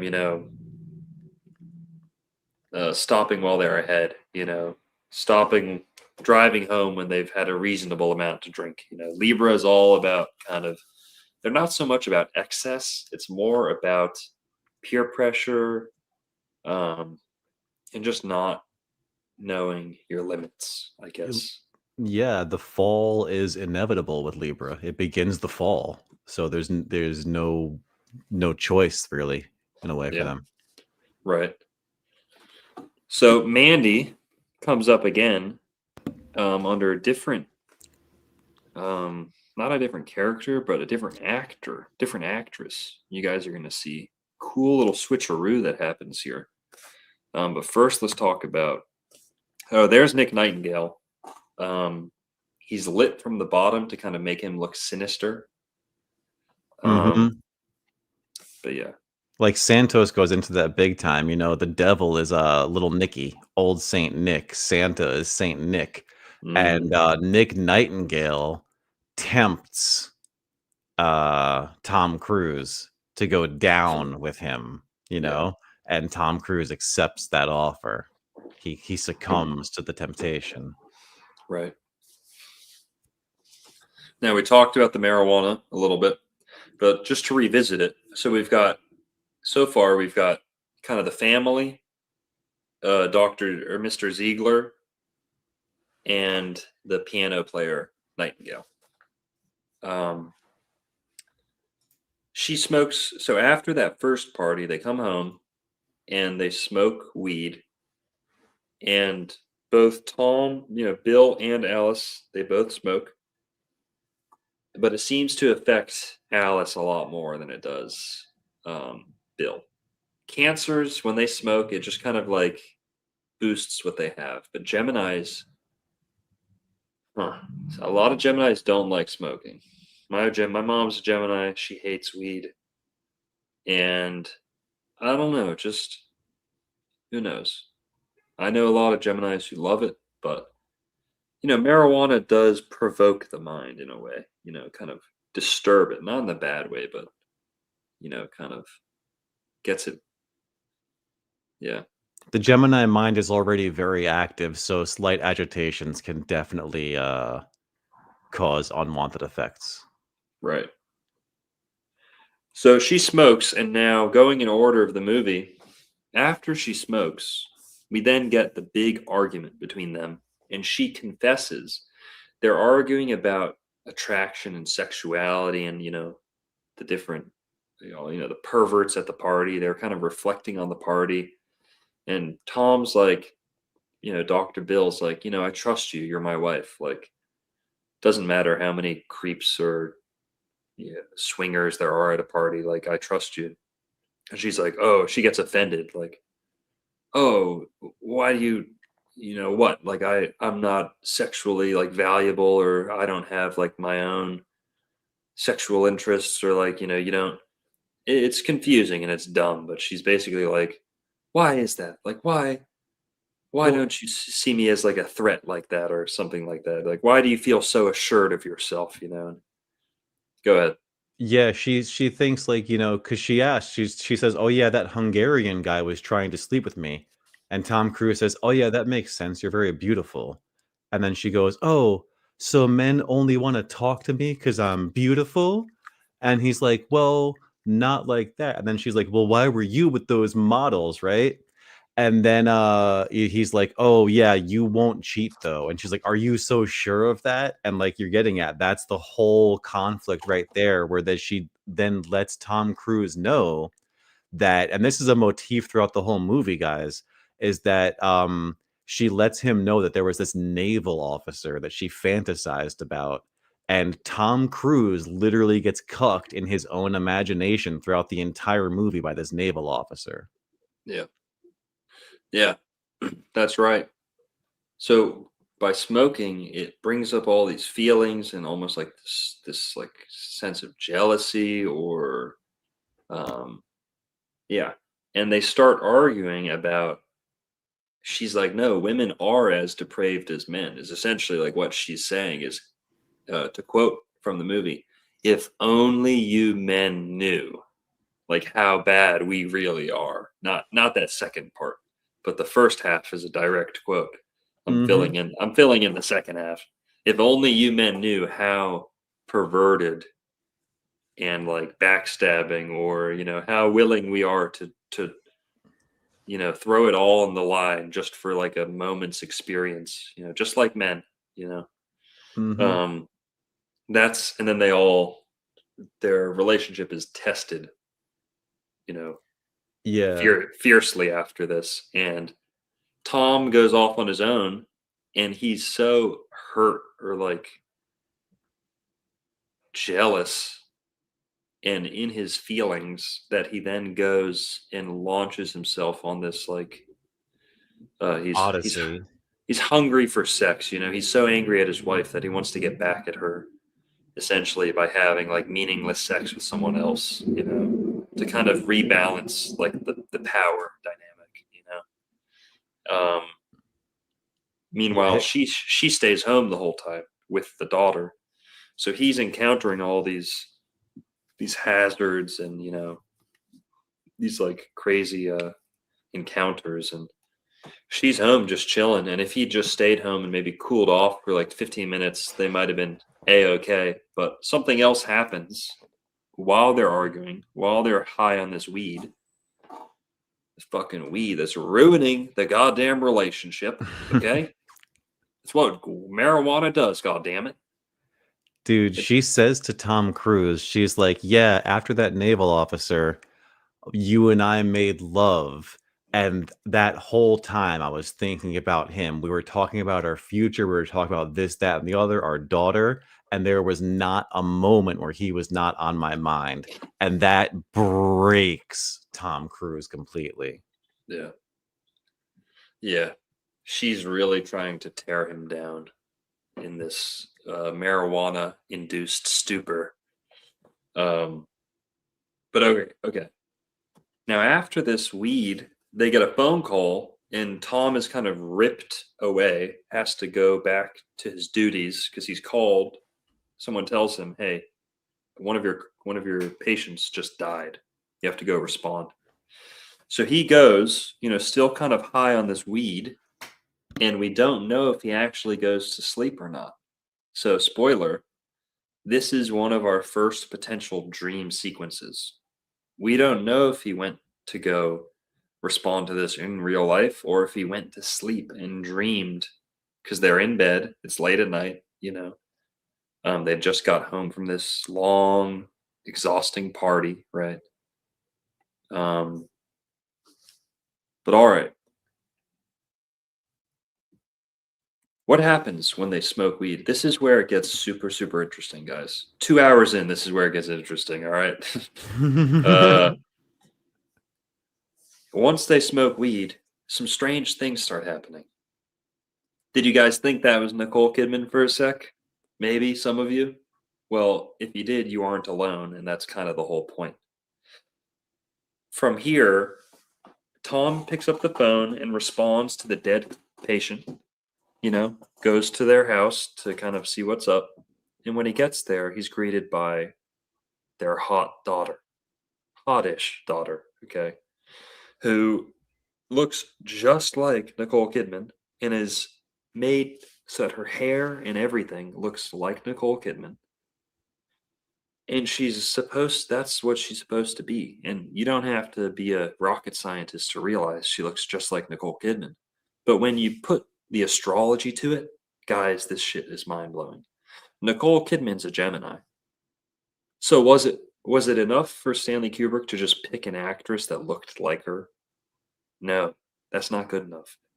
You had to get a actress with the same essence astrologically to truly sell that mirroring effect. You guys see that?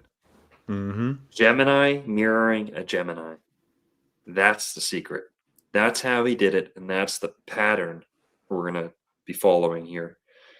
So she doesn't get high, but she has grief-induced bipolarity / mania. She, Tom comes and sees her dead dad. He's like, "Oh, I'm very sorry. He lived a good life. You should be proud of him." And then she comes on to him, starts making out with him. She's like, "Oh, I just want to leave my whole life. I hate my husband. Please just take me. Please, I want to be with you. You're the best.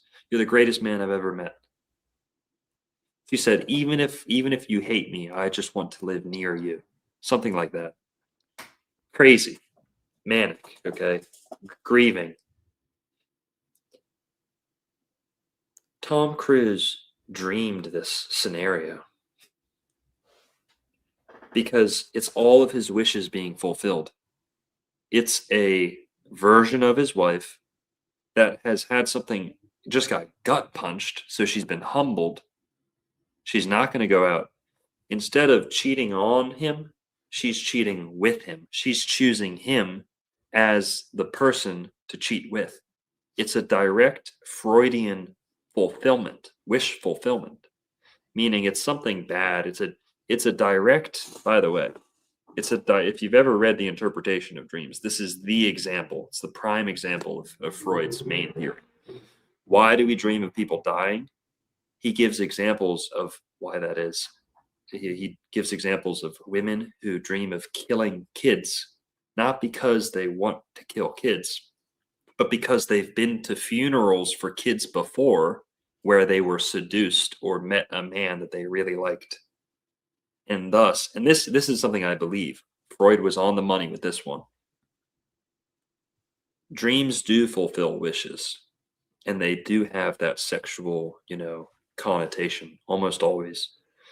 But when you dream of someone dying or killing or something you don't think you want, it does trigger a wish that will be fulfilled. It triggers something else. So, for example, if you're dreaming of someone dying, it's probably because last time someone died in your life, there was a great change that came after it. A new girlfriend, moving somewhere new. And when your subconscious seeks that change or that new, positive influence again, it may play a trick on you or, program this fantasy story where someone else dies and something even better happens, so Freud was talking about that. Kubrick makes a big whole, plot out of it. And that's why he's imagining a patient, he's dreaming of a patient dying so that he himself can immediately fix the problem that he just heard from his wife, that she wants to cheat or she was thinking about cheating. Well, how about this? If her dad dies, she's not going to be, she's not going to feel on top of the world anymore. And if she is grief struck, you've now inserted yourself as like a new version of yourself, or she's a different version where she's now cheating with her own husband almost, You'll see. Go ahead, sorry. Yeah, and she specifically mentions, Marion mentions, she says, "Oh, I'm engaged." And Tom Cruise goes, "Oh, he's a teacher, right?" And she corrects him and says, "Oh no, he's a math professor." So there's like an issue of status too. Like status is a big theme in this movie. You know, like Mhm. Tom Cruise almost gets cucked by the Hungarian who is probably higher status than him. You know, like Yeah. the Hungarian's mysterious. You know, Tom Cruise is a doctor, that's pretty high status, but he gets cucked in his imagination by a naval officer and then by a Hungarian. And again, like at the party, Nicole Kidman's like, "Oh, do we even know anybody here? Why does Ziegler invite us to these? They do feel like a bit out of place." And then Tom Cruise says, "Oh, this is the benefits of doing house calls." So they're like elevated in status. And then she almost succumbs to that temptation there. But then with this dream fulfillment, like you're talking about, you know, he has everything that would have been reversed for him. You know, he's Yep. married to her. This woman is engaged to someone lower status than him. He has the opportunity to cuck somebody else, but he doesn't. He resists the Yeah. temptation, which again, going to like deeper themes of this movie, right? This themes of it's sexual on a very basic nature, but it's about resisting temptation throughout the whole movie, which is a virtue. Yeah. 100%. Good points. Guys, we got 520 in the chat. What's up, y'all? Thanks for tuning in. Let's catch up on some tips here. Isun Mean says alleged eyes wide shut screener claimed many scenes were removed, like Harford walking by a room at party with rituals and hexagram on floor. A mere 5 seconds, but huge. Good point. Huge. Bud Bear with the 33 bucks says Cucumber is full blown Jimmy Fallon. Love you or love y'all. Thanks, Bud Cucumber is Bear. a legend. Shout out to Cucumber. Barney Boyle with the 9.99 says, "Bro, I hope you're still doing this in 20 years. Your content is both mind expanding and relaxing. I love to pass out to it. No Cuomo, bro. Quit fucking. Hell no, bro. Hell no. Nah. Sign me off. I'm not down with your little night dates, all right? I don't want to be your little night, your little Barney time, okay? Your little fucking you better not be wet dreaming to me, okay? I'll be fucking pissed. Whoa. I will That's be very pissed. eyes wide shut though. Yeah. No Cuomo, bro. No Cuomo. Just kidding, Barney.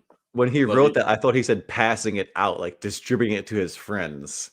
I misread that. No, I'm just pass out to it, yeah. I'm just teasing. I hear that a lot, okay? And it is, I don't know, it's people say, "Oh, I love to fall asleep to your voice," or "I love to men say this to me like all the time." It's like whatever. Hey, it happens. Ugh. Just kidding. I appreciate it. I'm only teasing. Stay viewing. Isun Mean says with 5,000 yen, Did he? won, whatever the fuck these are. Why did he always adopt others' stories? My idea is that it's a liability shield, aka plausible deniability. That's a good theory. Oh, this kooky idea, not me. It was the book. Yeah, that's a good point. How about this? Kubrick realized that the essence of cinema is not coming up with a good story. It's showing someone a good story. Okay. You Hmm. don't, yeah, you don't like, what does film bring to the table? Moving picture. That's what you're focused on. Good plot, good dialogue, good everything. That's a plus. What a movie really should be is beautiful, striking, or well done visually. At the very least, make it a good looking movie. It's like music. If all you've got is the sound, then make it sound good. You're not worried about the. So with film, you get a lot of different media in one package, but the focus should be the film, the visuals. So I think he realized, don't waste fucking time trying to come up with a good story. Like, pick one that you really like, adopt it, adapt it, and run with it. Quentin Tarantino kind of does the same thing a little bit. doesn't really start from scratch, starts with something that he liked before. Who knows? At the end of the day, there is nothing new under the sun. And just real quick too, the sound, the score for this film is incredible. The striking piano keys, the constant tension is really good. John Sup, 1744, Hollywood if it could. What up, John Sup?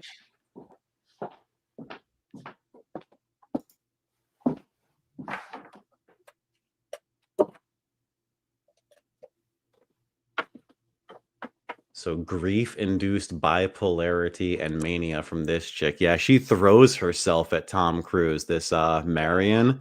And then Tom Cruise, like the guy that she's engaged to, comes back and ends up talking to Tom Cruise for a second, and they like shake hands. So like he sees the man that he almost cucked. And then after he rejects this chick is when he gets harassed by those kids, which I guess we'll talk about here in a sec. But like the timing of like his manhood being tested is pretty good. John Sup with $5 says Hollywood if it could. John Sup with another $2 says, was this filmed in Florida? No, it was not. Obviously not. It filmed in, I think, England mostly.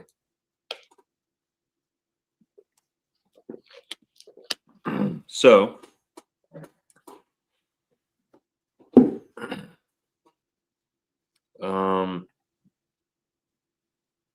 all right, to that question, why did he adapt other stories? It's kind of like Shakespeare using the planetary, like archetypes to mold characters. Like, don't waste time trying to come up with interesting characters. That's not why people go to a theater or like see a play, if you're wasting time trying to make characters interesting, number one, they're probably not going to be interesting, and it's not going to be that successful. Okay, or you're just going to get lucky, right? That's where we're at with like movies today. Is they try and make the characters so interesting and unique that it actually makes them so boring and just unremarkable and unrelatable too. Because if they fit archetypes, like everyone, we all fit different archetypes. That's why in this film, the astrological mirroring works so well, because the archetypes are real. Like there's not bullshit. It's actually a thing and it actually works. Yeah. So I think that's kind of the same dynamic there is just don't waste time with it. Like there's better things to waste your genius on, All right, moving on. So Marion is a mirroring Marion. I don't know, whatever. Married, marry on. Who knows? And her name is Marie, so it's like super close to her actual name. Right.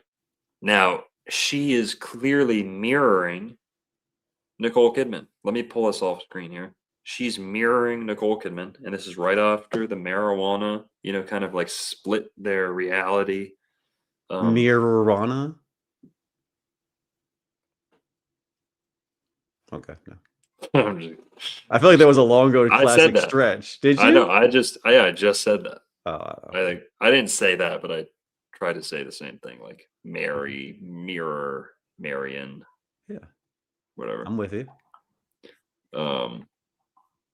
So Marion is mirroring Nicole Kidman, Alice's character. And also Alice, Alice in Wonderland, Alice in Chains, Alice, down the rabbit hole. This movie's all about going down the rabbit hole. Now, what's crazy about Marion is it doesn't stop there. She's Gemini, born within a couple, or I guess 2 weeks of Nicole Kidman. But then, guys, her husband is a taller, arguably better looking version of Tom Cruise. Looks just like him. The haircut is identical in the movie. Now, he's wearing glasses. Tom Cruise doesn't wear glasses. But aside from that, he is like the spitting image of Tom Cruise. The picture doesn't do it justice. He looks a ton like Tom Cruise. Here, it's better. It's easier to see there. His everything about him is modeled after Tom Cruise, except taller and, like I said, arguably better looking. Okay. Viciously mogged. Yeah, I mean, just the chin alone. Yeah, viciously mogged for real. And his wife just came on to Tom Cruise. He kind of rejected her. But then the husband walks into the room like right after. So she just started making out with Tom. He like pushes her off, and then this Carl guy walks in, and even though he's mogging, he got cucked. Okay, so that's kind of the moral of the story is, no matter how hard you mog, you will still get cucked. Okay, and it's a fool's That's game. a black pill, dude. It's a fool's game. Well, is it true? Is it false? No, listen, guys. You won't get cucked. Listen to me. Follow me, and you will not get cucked. Listen to Old World Florida. You will not get cucked. We're going to uncuck this fucking country, okay? Trust me, I care a lot about that. And we're going to cuck-proof Florida and America. But, all right, let's have a little fun with the cucking for now. The next character that we meet is Domino, okay? Domino is a hooker that Tom Cruise meets when he's walking home. Or, I don't know, he's wandering, just left the dead guy's house. Domino, in the book, she's called Mizzy, which is also like a Jewish nickname. Mitzi, Mizzy, Little Missy. Played by Vanessa Shaw. Now, guys, she's a Cancer. She's a Cancer, also Cancer, July 18th. So what does that tell us? She is, in a way, reflecting or like a projection of Dr. Bill. And she actually calls him Dr. Bill a lot. Like, that's her favorite way to talk to him, Dr. Bill. And also the fact that his name Bill is like a dollar bill, Dr. Bill, dollar bill. I think Merlin touched on the Will I Am part. Very little bit. Yeah, we'll talk to that. We'll talk about that some more. But her name's Domino. She represents a domino effect. Okay. Also, domino, it's kind of like yin yang. Numbers on one side, numbers on the other side. A little bit Gemini, a little bit black and white pillars of like royal Throw my screen up arch. for a sec. When she first meets him, her coat looks like a domino. It's black and white, like a domino, like a zebra almost. Yeah, like and a then referee. And it is the fall because she tempts him. Like, he just went from resisting exactly what he wanted, passing up free sex, getting called a fag, and then he goes to solicit sex from a hooker. So, like, he literally keeps falling as a man. Like, it's, paying for sex is as low as it gets for a man, or it's definitely low. It's way down there.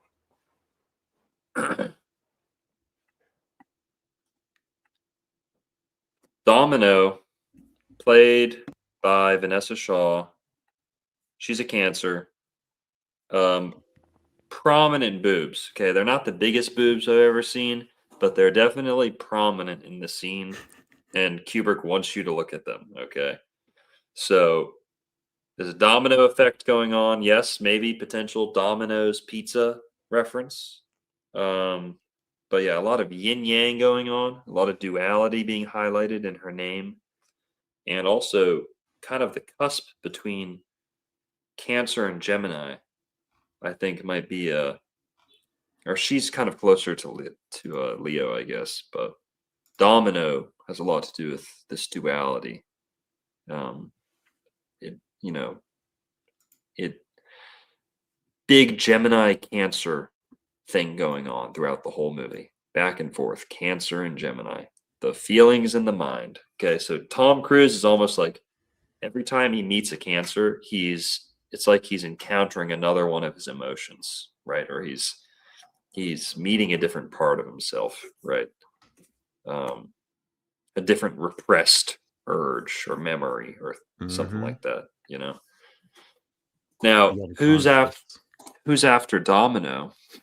Okay, he meets Mr. Milich, played by Raid Serbages or whatever.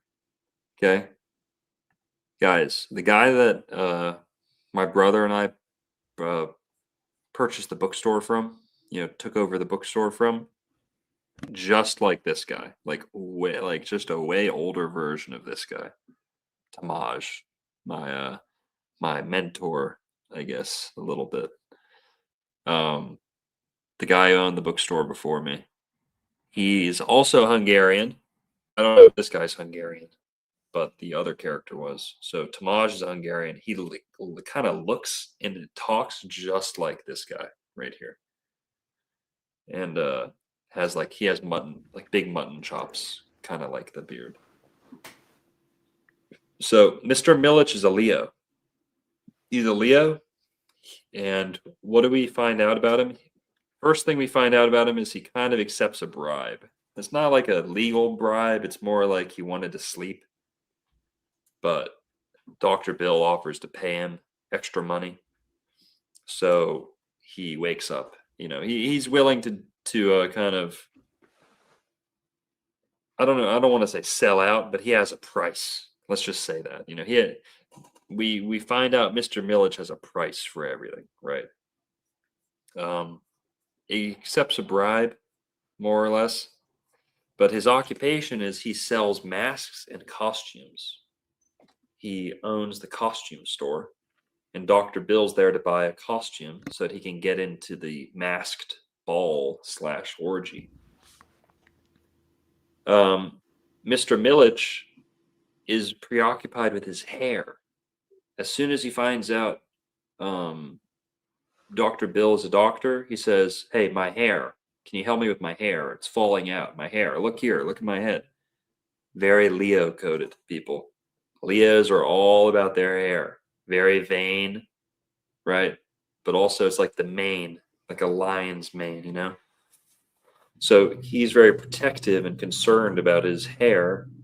And Dr. Bill's like, "Dude, I got to get to this party. I don't have time for that." But very Leo coded. Okay. Now, beyond that, what we find out about him later is he pimps out his daughter. And his store is called the Rainbow.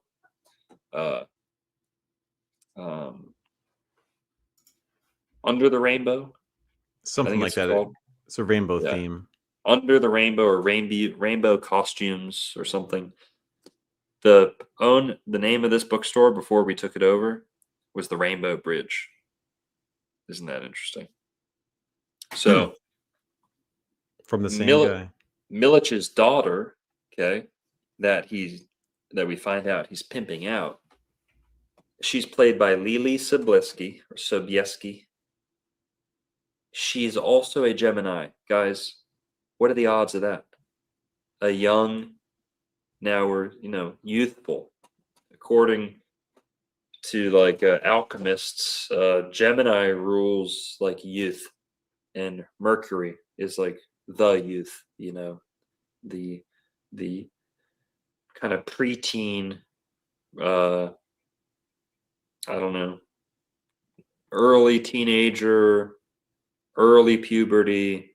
Yeah, it's before the peak of summer. Yeah. So Gemini is like this time, this age, early teens, tweens. But what we find out is she's an object for sale. That's kind of a Gemini thing, like you're just merchandise, She's just merchandise, unfortunately. But we see this is kind of an overarching theme in the play. or the whole movie is women being sold for sex or whatever. But all right, moving on. She's a Gemini. So do you guys see how she's almost like symbolizing a part of Dr. Bill? Like his youthful, his innocent nature has been fully corrupted or fully pimped out. Like Mm-hmm.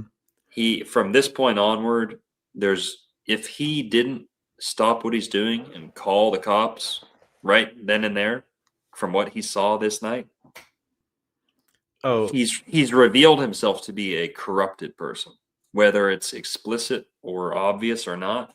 The fact that he hasn't picked up the phone and reported this, underage, like, I don't know what you call it, sex operation, that he's compromised. So even though it doesn't seem like he's the bad guy in the movie, he's compromised. He has covered for the drug overdose at the beginning. He's turned a blind eye to this guy pimping out his underage daughter. And from here onward, he only digs his grave deeper and deeper, So go ahead. this guy's name, Milich, he's Mr. Moloch. He's literally sacrificing his own child. That's good. I didn't notice that. Milik. Yeah. Just switch it to an O, and you got Moloch, and he's his own, and then his daughter comes on to Tom Cruise. She literally grabs onto his chest. If you want to throw my screen off real quick, so like he's a Cancer, and her arms, Gemini rules the arms, are literally grabbing his chest as the dad is there, trying to be like, oh yeah, this is all normal, because what happens? These two guys were just with this young woman. Yeah. So yeah, dude, it's crazy. Mr. Moloch sacrificing his own child. That's crazy. I didn't notice that. Milich Moloch. That's a good one. Also, the fact that he sells masks and costumes is like, he's at the threshold of like how people really are and how people act like behind the mask. And being a Leo, that's also kind of a Leo thing, very keen on facades and masks and performances, right? How things seem versus how they really are. Yeah, costumes are performative by nature. You put them on to perform. Especially in the Freudian sense of the word, the ego, right? The Freudian ego, right?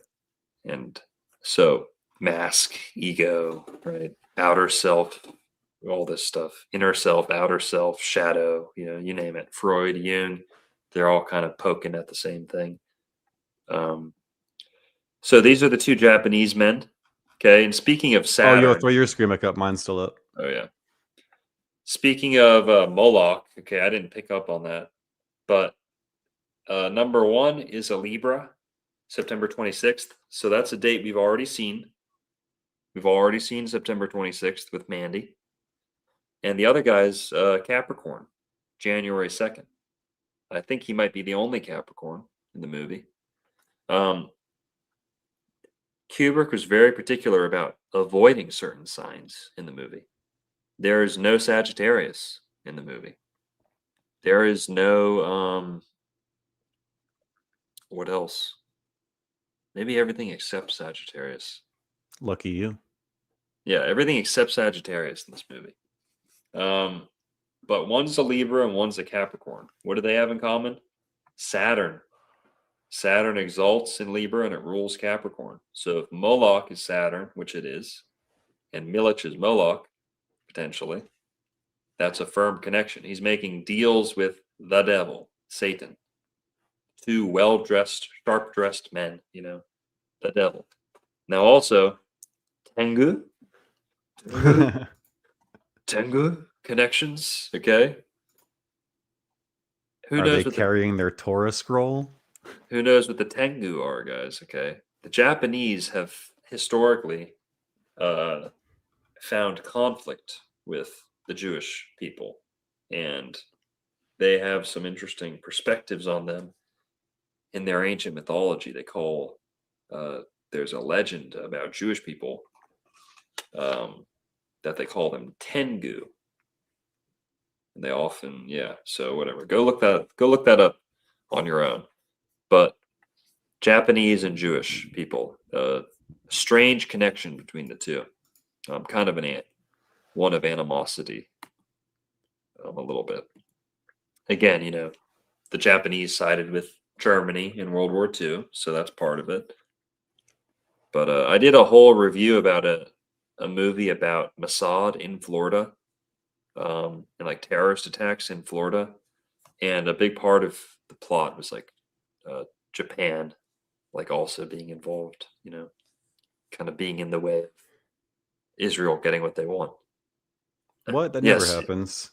they fear The they samurai. fear, they fear the samurai. So That's the cab best. driver, we meet the cab driver who's driving Bill around at night, this night. Guys, what sign do you think the cab driver is?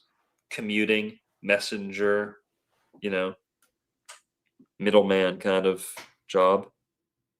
Gemini. Being a cab driver or an Uber driver is the most quintessential Gemini job there is. Geminian. Some more Gemini themes. Dr. Bill's about to pay the guy, and then he tears the bill in half. Like, that'll get your teeth knocked out today. Like that's if you tear $100 bill in half in front of someone. I don't know if people did that before, but he tears the bill in half. He's like, all right, we'll just wait till I'm back, and then the money's good again. You can put the bill back together and it'll be good.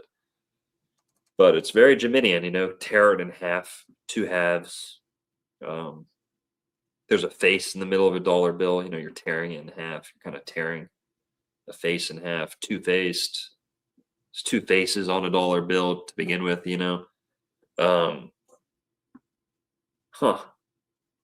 Dr. Bill, dollar bill, two faces, Gemini, Cancer. Interesting. Yeah. So give him a bill. the money's torn in half, and that's kind of a Gemini thing.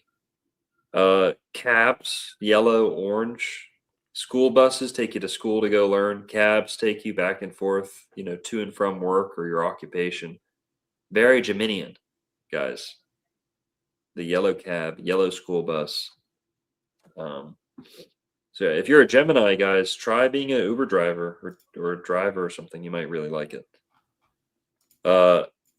He said later on, this guy speaks for the cab driver. He's kind of lying, but he says, are you the man with the cab waiting for you? And Dr. Bill's like, yeah. And he goes, your driver would urgently like a word with you. That's a very Gemini sentence. Urgently like a word with you.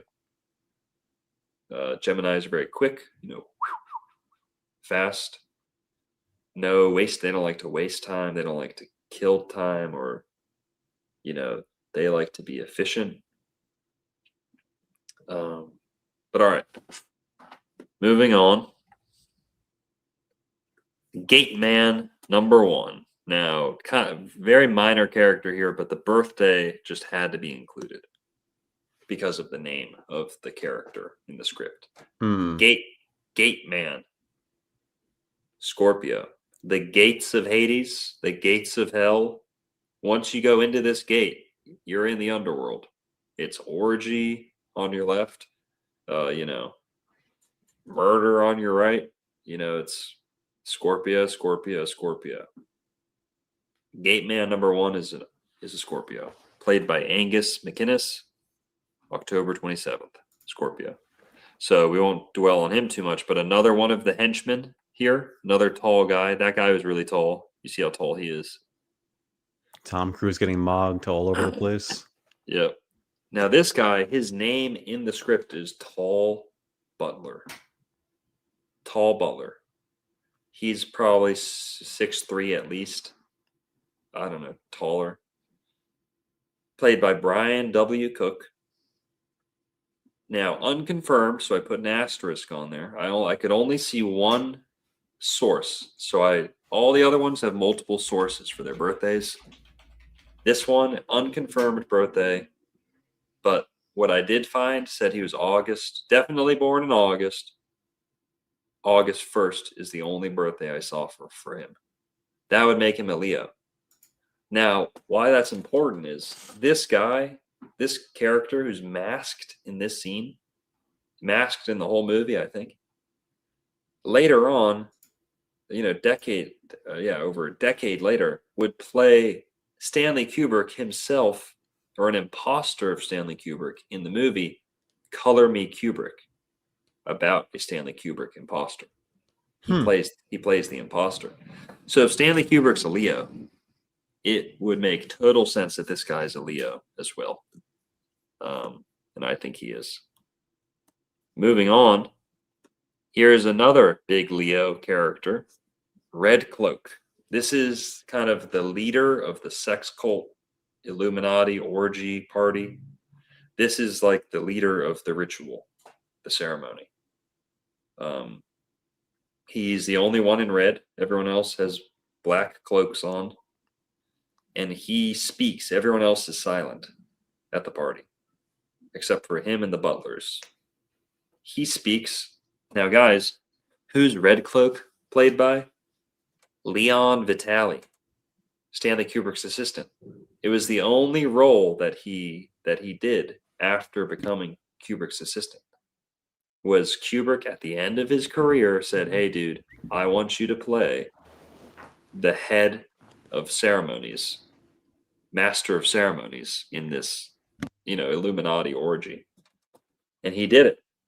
And notice this: that is, like, again, a reflection or a projection of Kubrick, putting himself in the movie, his own birthday, his own assistant. But the role that this guy has in the party is that of a director. He is, it's like lights, camera, action. Like he bangs his stick into the ground. It's almost like the thing. What do they call that when you A gavel? not the gavel? In Hollywood when they do this. Oh, the star, the Like, yeah, that. no idea. Whatever that is, the lights, camera, action thing. He's kind of doing that. He's conducting this orgy like it's an orchestra, right? He's literally like, matching guys up with girls, and he's the head of this. He's conducting it like an orchestra. That's the best way to say it. He has the role of director in this procession, and It's called a Kubrick is clapperboard. Clapperboard. Sorry, you were saying and Kubrick. Doesn't matter. Sorry. But Kubrick is almost like making a comment with these birthdays that, like, he sees himself almost as kind of the Red Cloak or something like that. There's a piece of Kubrick in this character, played by his personal assistant. Now, the masked heroine, who is later revealed to be Mandy, the character we met early on at the first party. Tom Cruise rescues her at the first party, and then she rescues him at the second party.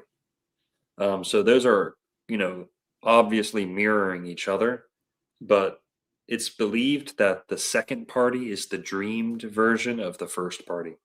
At the first party, there's a lot of seduction going on, but everyone has their clothes on, everyone's unmasked. But the second party is the dreamed revisitation of that.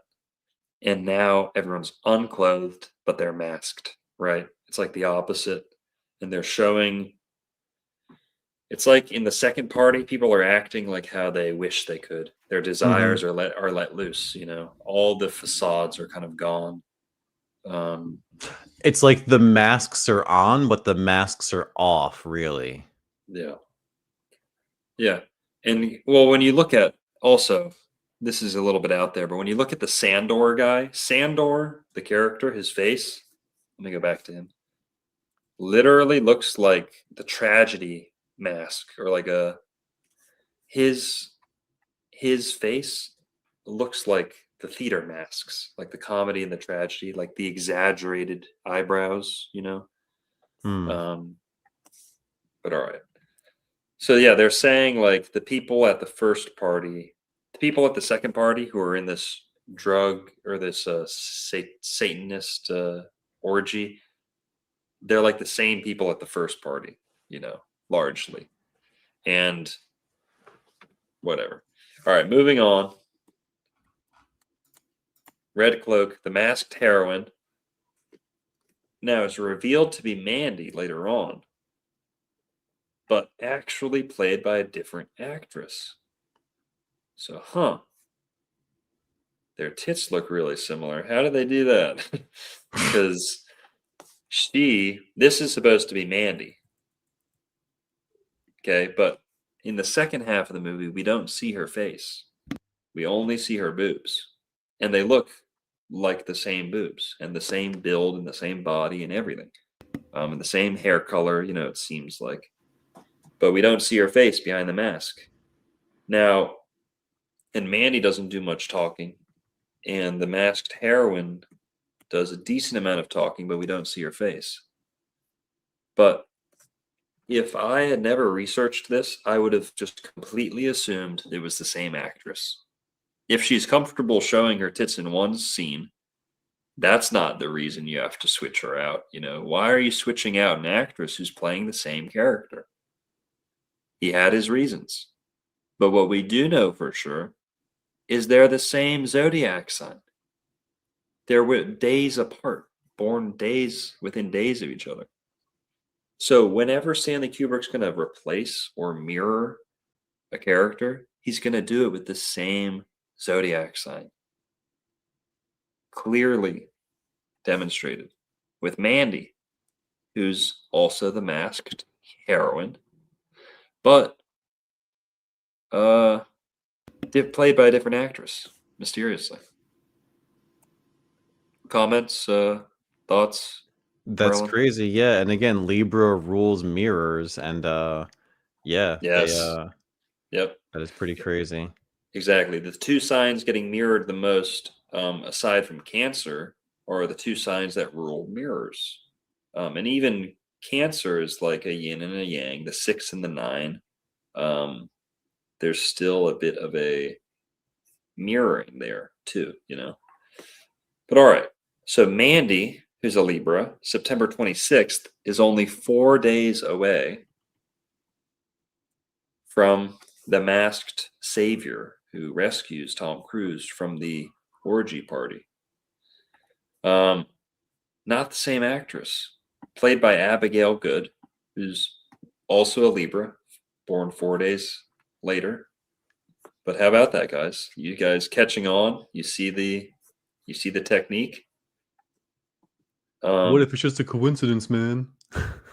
No, this movie just proves like this is clearly intentional and no one has ever figured this out before. Ever. Except for me. Sorry guys, I'm taking credit. I'm taking full credit. No one's ever cracked the code on this except for me. No one. Merlin's here to help me, but no one on YouTube. Who's this other guy? Is it Chris Dyer? There's Jay Widener. Let's see. I had an email exchange with this guy. Heard of Jay Dyer. It's not Jay Dyer. Jay Dyer did a video on this too. It's not that good, but it wasn't terrible. It just wasn't. It's not as good as this other guy. What's this guy's name?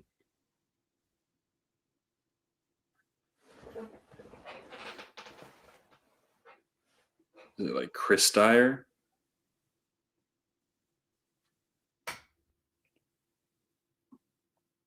You guys know who it is. Someone in the chat's going to say it. I'm trying to look for it. Someone knows it. It's not Jay Dyer. He has a name like Jay Dyer. It's and I emailed him back and forth.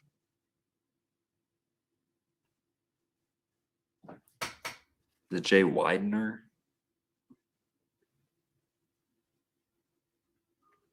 Longo told Jay Dyer to STFU and he kicked Long off the stream. Is that That's true? It's not true. I told him to be quiet. That's all I said. I said be quiet. Ooh. He told me to stop interrupting him, and I was like, all right. And then he started interrupting me, and I said, be quiet.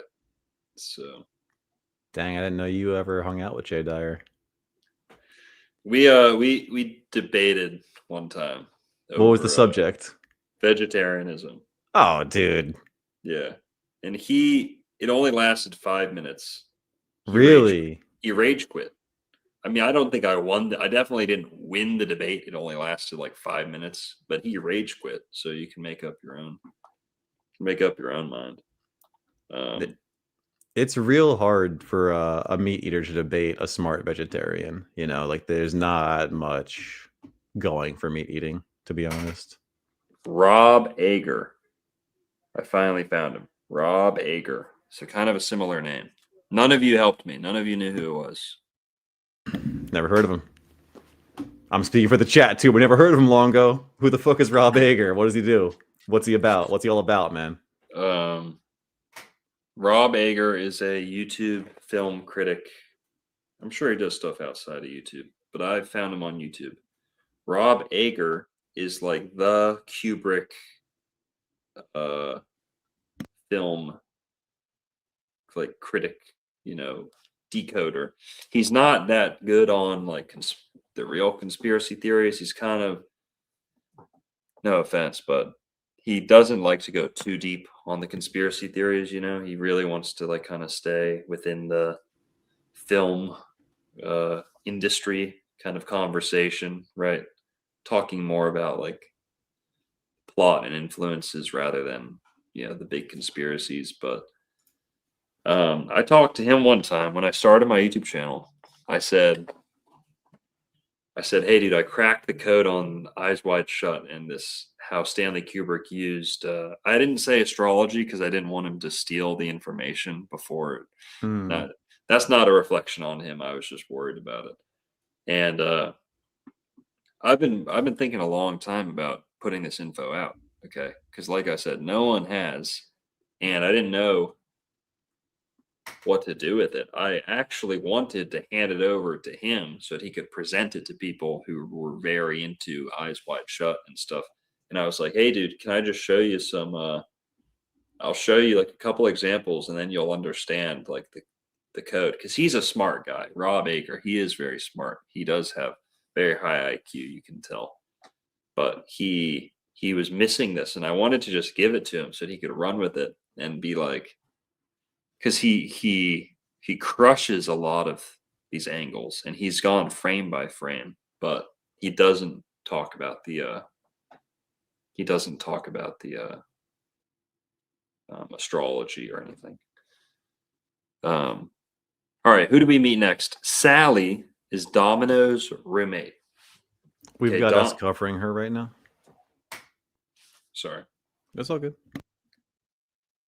Sally is Domino's roommate. She is also redheaded. So what is that? We're up to 4 or 5 redheads so far. Okay, we're only like halfway through the movie. Played by Faye Masterson. She is an Aries. So again, we see redhead Aries. She delivers bad news. So a little bit of a Marshall thing, not really, but she gives bad news, The news she tells him is that Domino has AIDS. Straight up herpagonosyphilides, okay?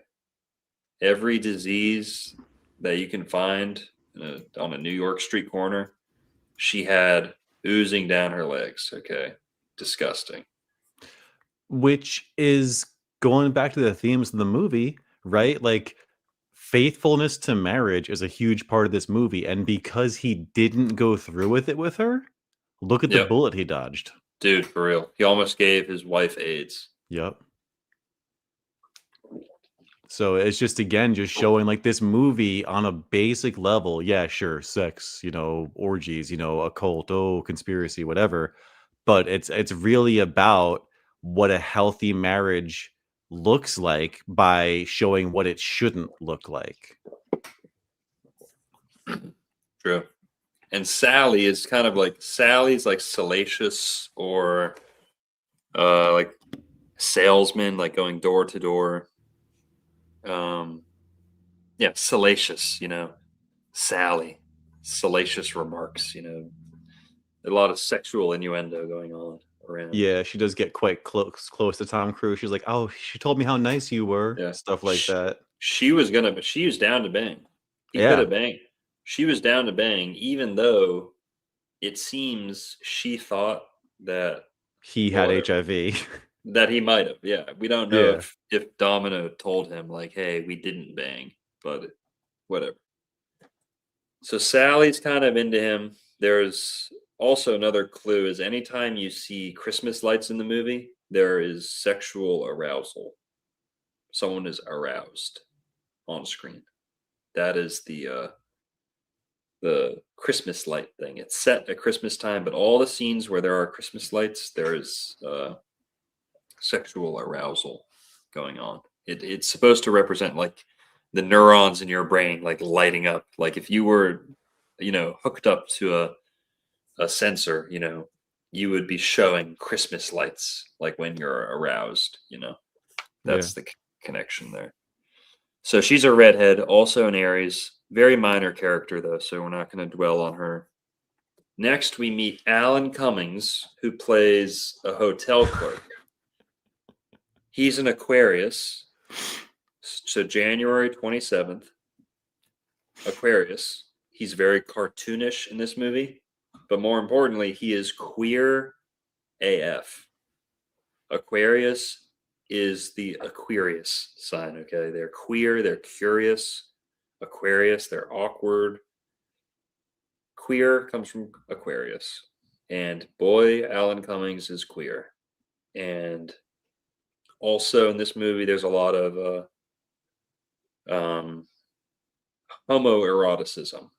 Like Dr. Bill is very insecure about his masculinity and the gay jokes that were told to him earlier.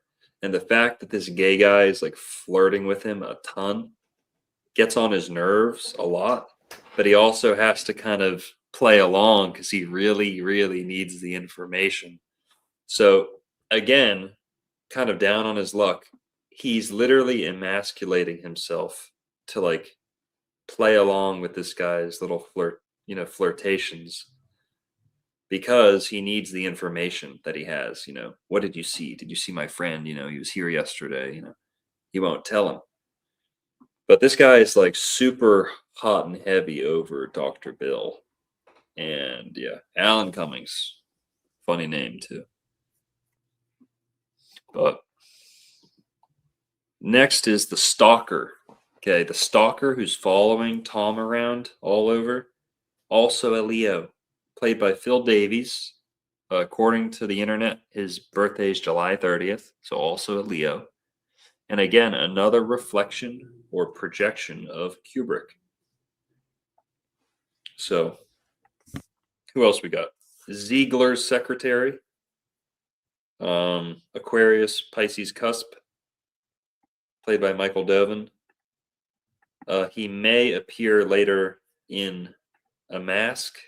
It's just hard to tell. Nuala, this is one of the thoughts who tries seducing him.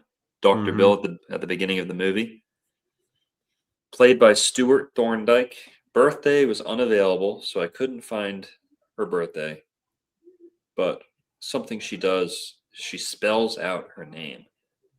And Freud talks about that. Anytime a word is being spelt in a dream, like really focus on that and try and interpret it every way you can. But she spells her name out for Dr. Bill. That's kind of the most memorable thing about her.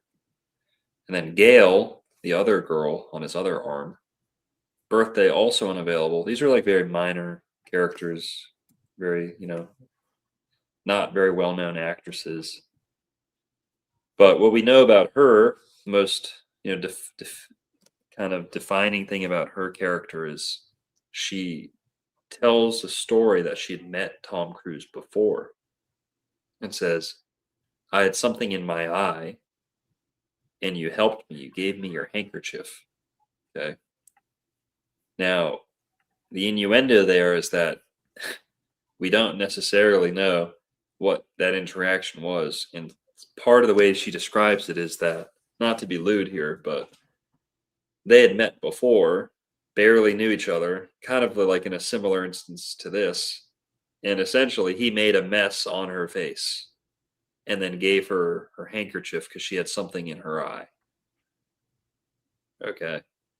So they may have had a run-in before, and he completely forgot about her because it was like meaningless or something. But, you know, that might be reading into it too much. But she claims to have met him before, and he doesn't remember until she reminds him.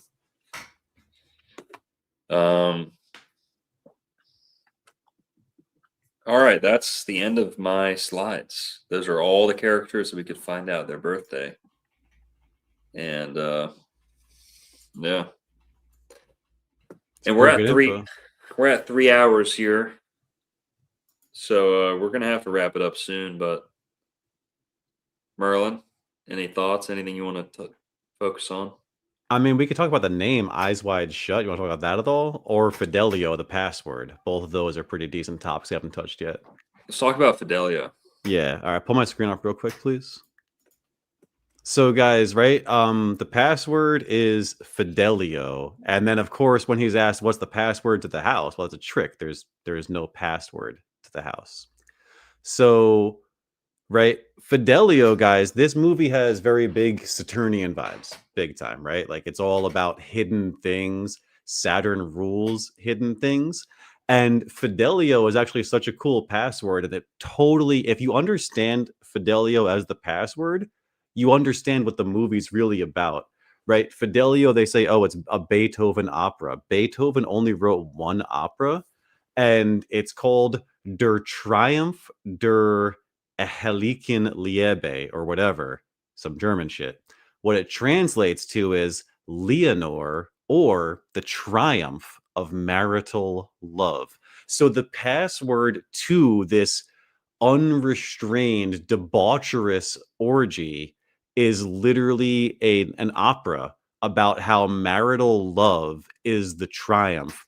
And that is entirely what this whole movie is all about, is like, it's just depravity, depravity, depravity. Things get worse and worse and worse for him. But at the end of the day, his marriage does triumph, you know? That's why I don't like when you were just talking long ago about how he might have cheated with that model at a previous time, maybe before he was married. But to my knowledge, their marriage remained intact. Nicole Kidman, in her mind, she cheated or would have cheated, but she never cheated. And then throughout the movie, Tom Cruise gets tempted and tempted, but he never cheats. He never actually succumbs to the temptation. And even though that's like an attack on his manhood, right? Like the woman throws herself at him, right? Like let's go to, where is this chick real quick? So you don't count kissing as cheating, Merlin? Because he does a lot of that. He does a little bit of that. I mean, it's mostly women kissing him, you know? There's no sex though. He does not have sex with another woman, right? She throws herself at him. He rejects her. And then he meets her. And then he literally pays her when they didn't have sex. And then, you know, he gets tempted in, falls, Fidelio. And again, even she throws herself at him. He's offered by Mr. Moloch. Mr. Moloch says, hey, if you want my daughter, you can have her. Tom Cruise says no. Like that's later on in the movie here. Oh, dude, this scene's so crazy, dude. This is nuts. When he gets pulled in there, right? Like you could see the shock on his face. They're all staring at him, all the masks staring at him. And this scene, just with the music, so good. He gets literally unmasked, the masked heroine. Let's see. And then, yeah, right here, right? He sees these guys. Mr. Moloch says, "Do you want my daughter?" And look at Tom Cruise's reaction. He is at the point now where he's coming up from hell. He descended into hell and he's on the way out. He resists the temptation and says no to Mr. Moloch. You know, he says Right. no to the devil. You know, it's like Jesus But he says, "Satan, get also behind me." but he also doesn't call the police. He doesn't. He doesn't. But is that his problem to fix? It shows You that know, he's compromised, and he's not being tested for how depraved he is. He's being tested for how much he will see and not tell. That's the eyes wide shut theme, you know, of the movie is the title. Seeing but not, you know, recording or not reporting. Seeing but not, you and know. that's very Masonic. You know the picture of the astronauts where they it's like the Masonic what is it? See no evil, hear no evil, speak no evil type shit, right? Like, isn't that like a thing? And there's a picture of the astronauts doing that. But yeah, after he gets threatened, right? Like they send him this letter. They say, "Give up your inquiries, which are completely useless, and consider these words a second warning. We hope for your own good that this will be sufficient." And then the next scene goes back to innocence, his Virgoan daughter, you know, his family, where the Yeah. Cancer rules the family, retreats back into, and then starts getting himself out of this mess, essentially. Mm-hmm.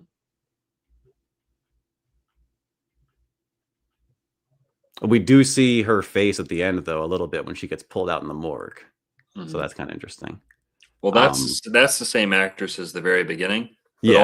all the scenes when she's masked, it's a different actress. Yeah. Yeah.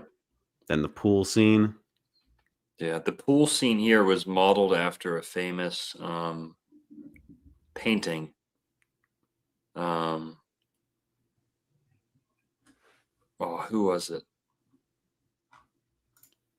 Was it yeah, search Eyes Wide Shut pool scene painting. Let me go for you. Is it Dali? Who is it? Yeah, that one there. No, right there on the right. Right here? Yeah, yeah. I sought to express with red and green the Van Gogh. It's Van Okay. Gogh. Yeah, Van Gogh. That I forgot. Cool. So yeah. Well, all right, guys. That's most of what we had planned. Definitely went a little bit over on the time, but it's very interesting. So we had to make sure we crammed in as much as we could. But guys, if you enjoyed this, go subscribe to Wise Wizard Merlin. Spell with a Z. Yep. You changed your logo? Yeah, rebrand a little bit. Nice. Go check out his stuff. And also, what was Seth's channel? The School of Unlearning. Guys, if you watch Old World Florida, Seth, who does the conspiracy music streams with Longo, he has a channel that has a lot of great vegetarian content. Highly recommend it. He has some great interviews on there. Yeah. This is Seth. You guys know him from the health streams we do and stuff like that. Some people call him Dr. What was the nickname? Like my astrological twin. He's born the day before me. So we do look a little bit alike. At least. Yeah, he's a late Scorpio. You're an early Sag. Yeah. He's the 22nd on the 23rd. So we're real close. Yeah, that's nuts. And all right, go subscribe to them. Go subscribe to the School of Unlearning too, if you haven't. And Merlin was on there like a week ago or 2 weeks ago. And also go subscribe to my Dr. Narco Longo channel. This is my backup channel.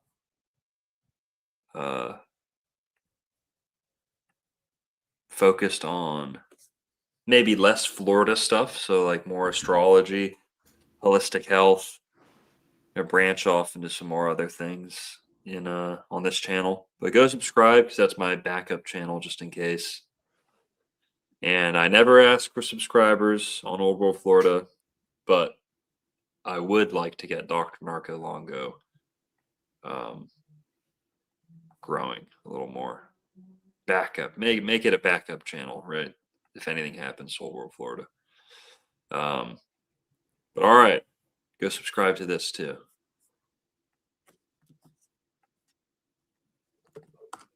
Everyone, any closing thoughts, Merlin? No, it's a great movie. If you've not seen it, go watch it and check out his other films. We're gonna do them soon too, probably. So, Chill, yeah. Bud Bear with 3333 says, support what you like or it goes away. Freeloaders might as well be in full coitus with Freddie Mercury's mustache. It's funny. All right. Everyone have a good night. We got 500 in the chat. What's up, y'all? 526 in the chat. Good turnout tonight. Hope you enjoyed. And let's see. What do we want to listen to tonight? Oh, right. play your rap song. You wanted to play that earlier. No, we'll do something else. Going low T.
So get back, you know I'm true.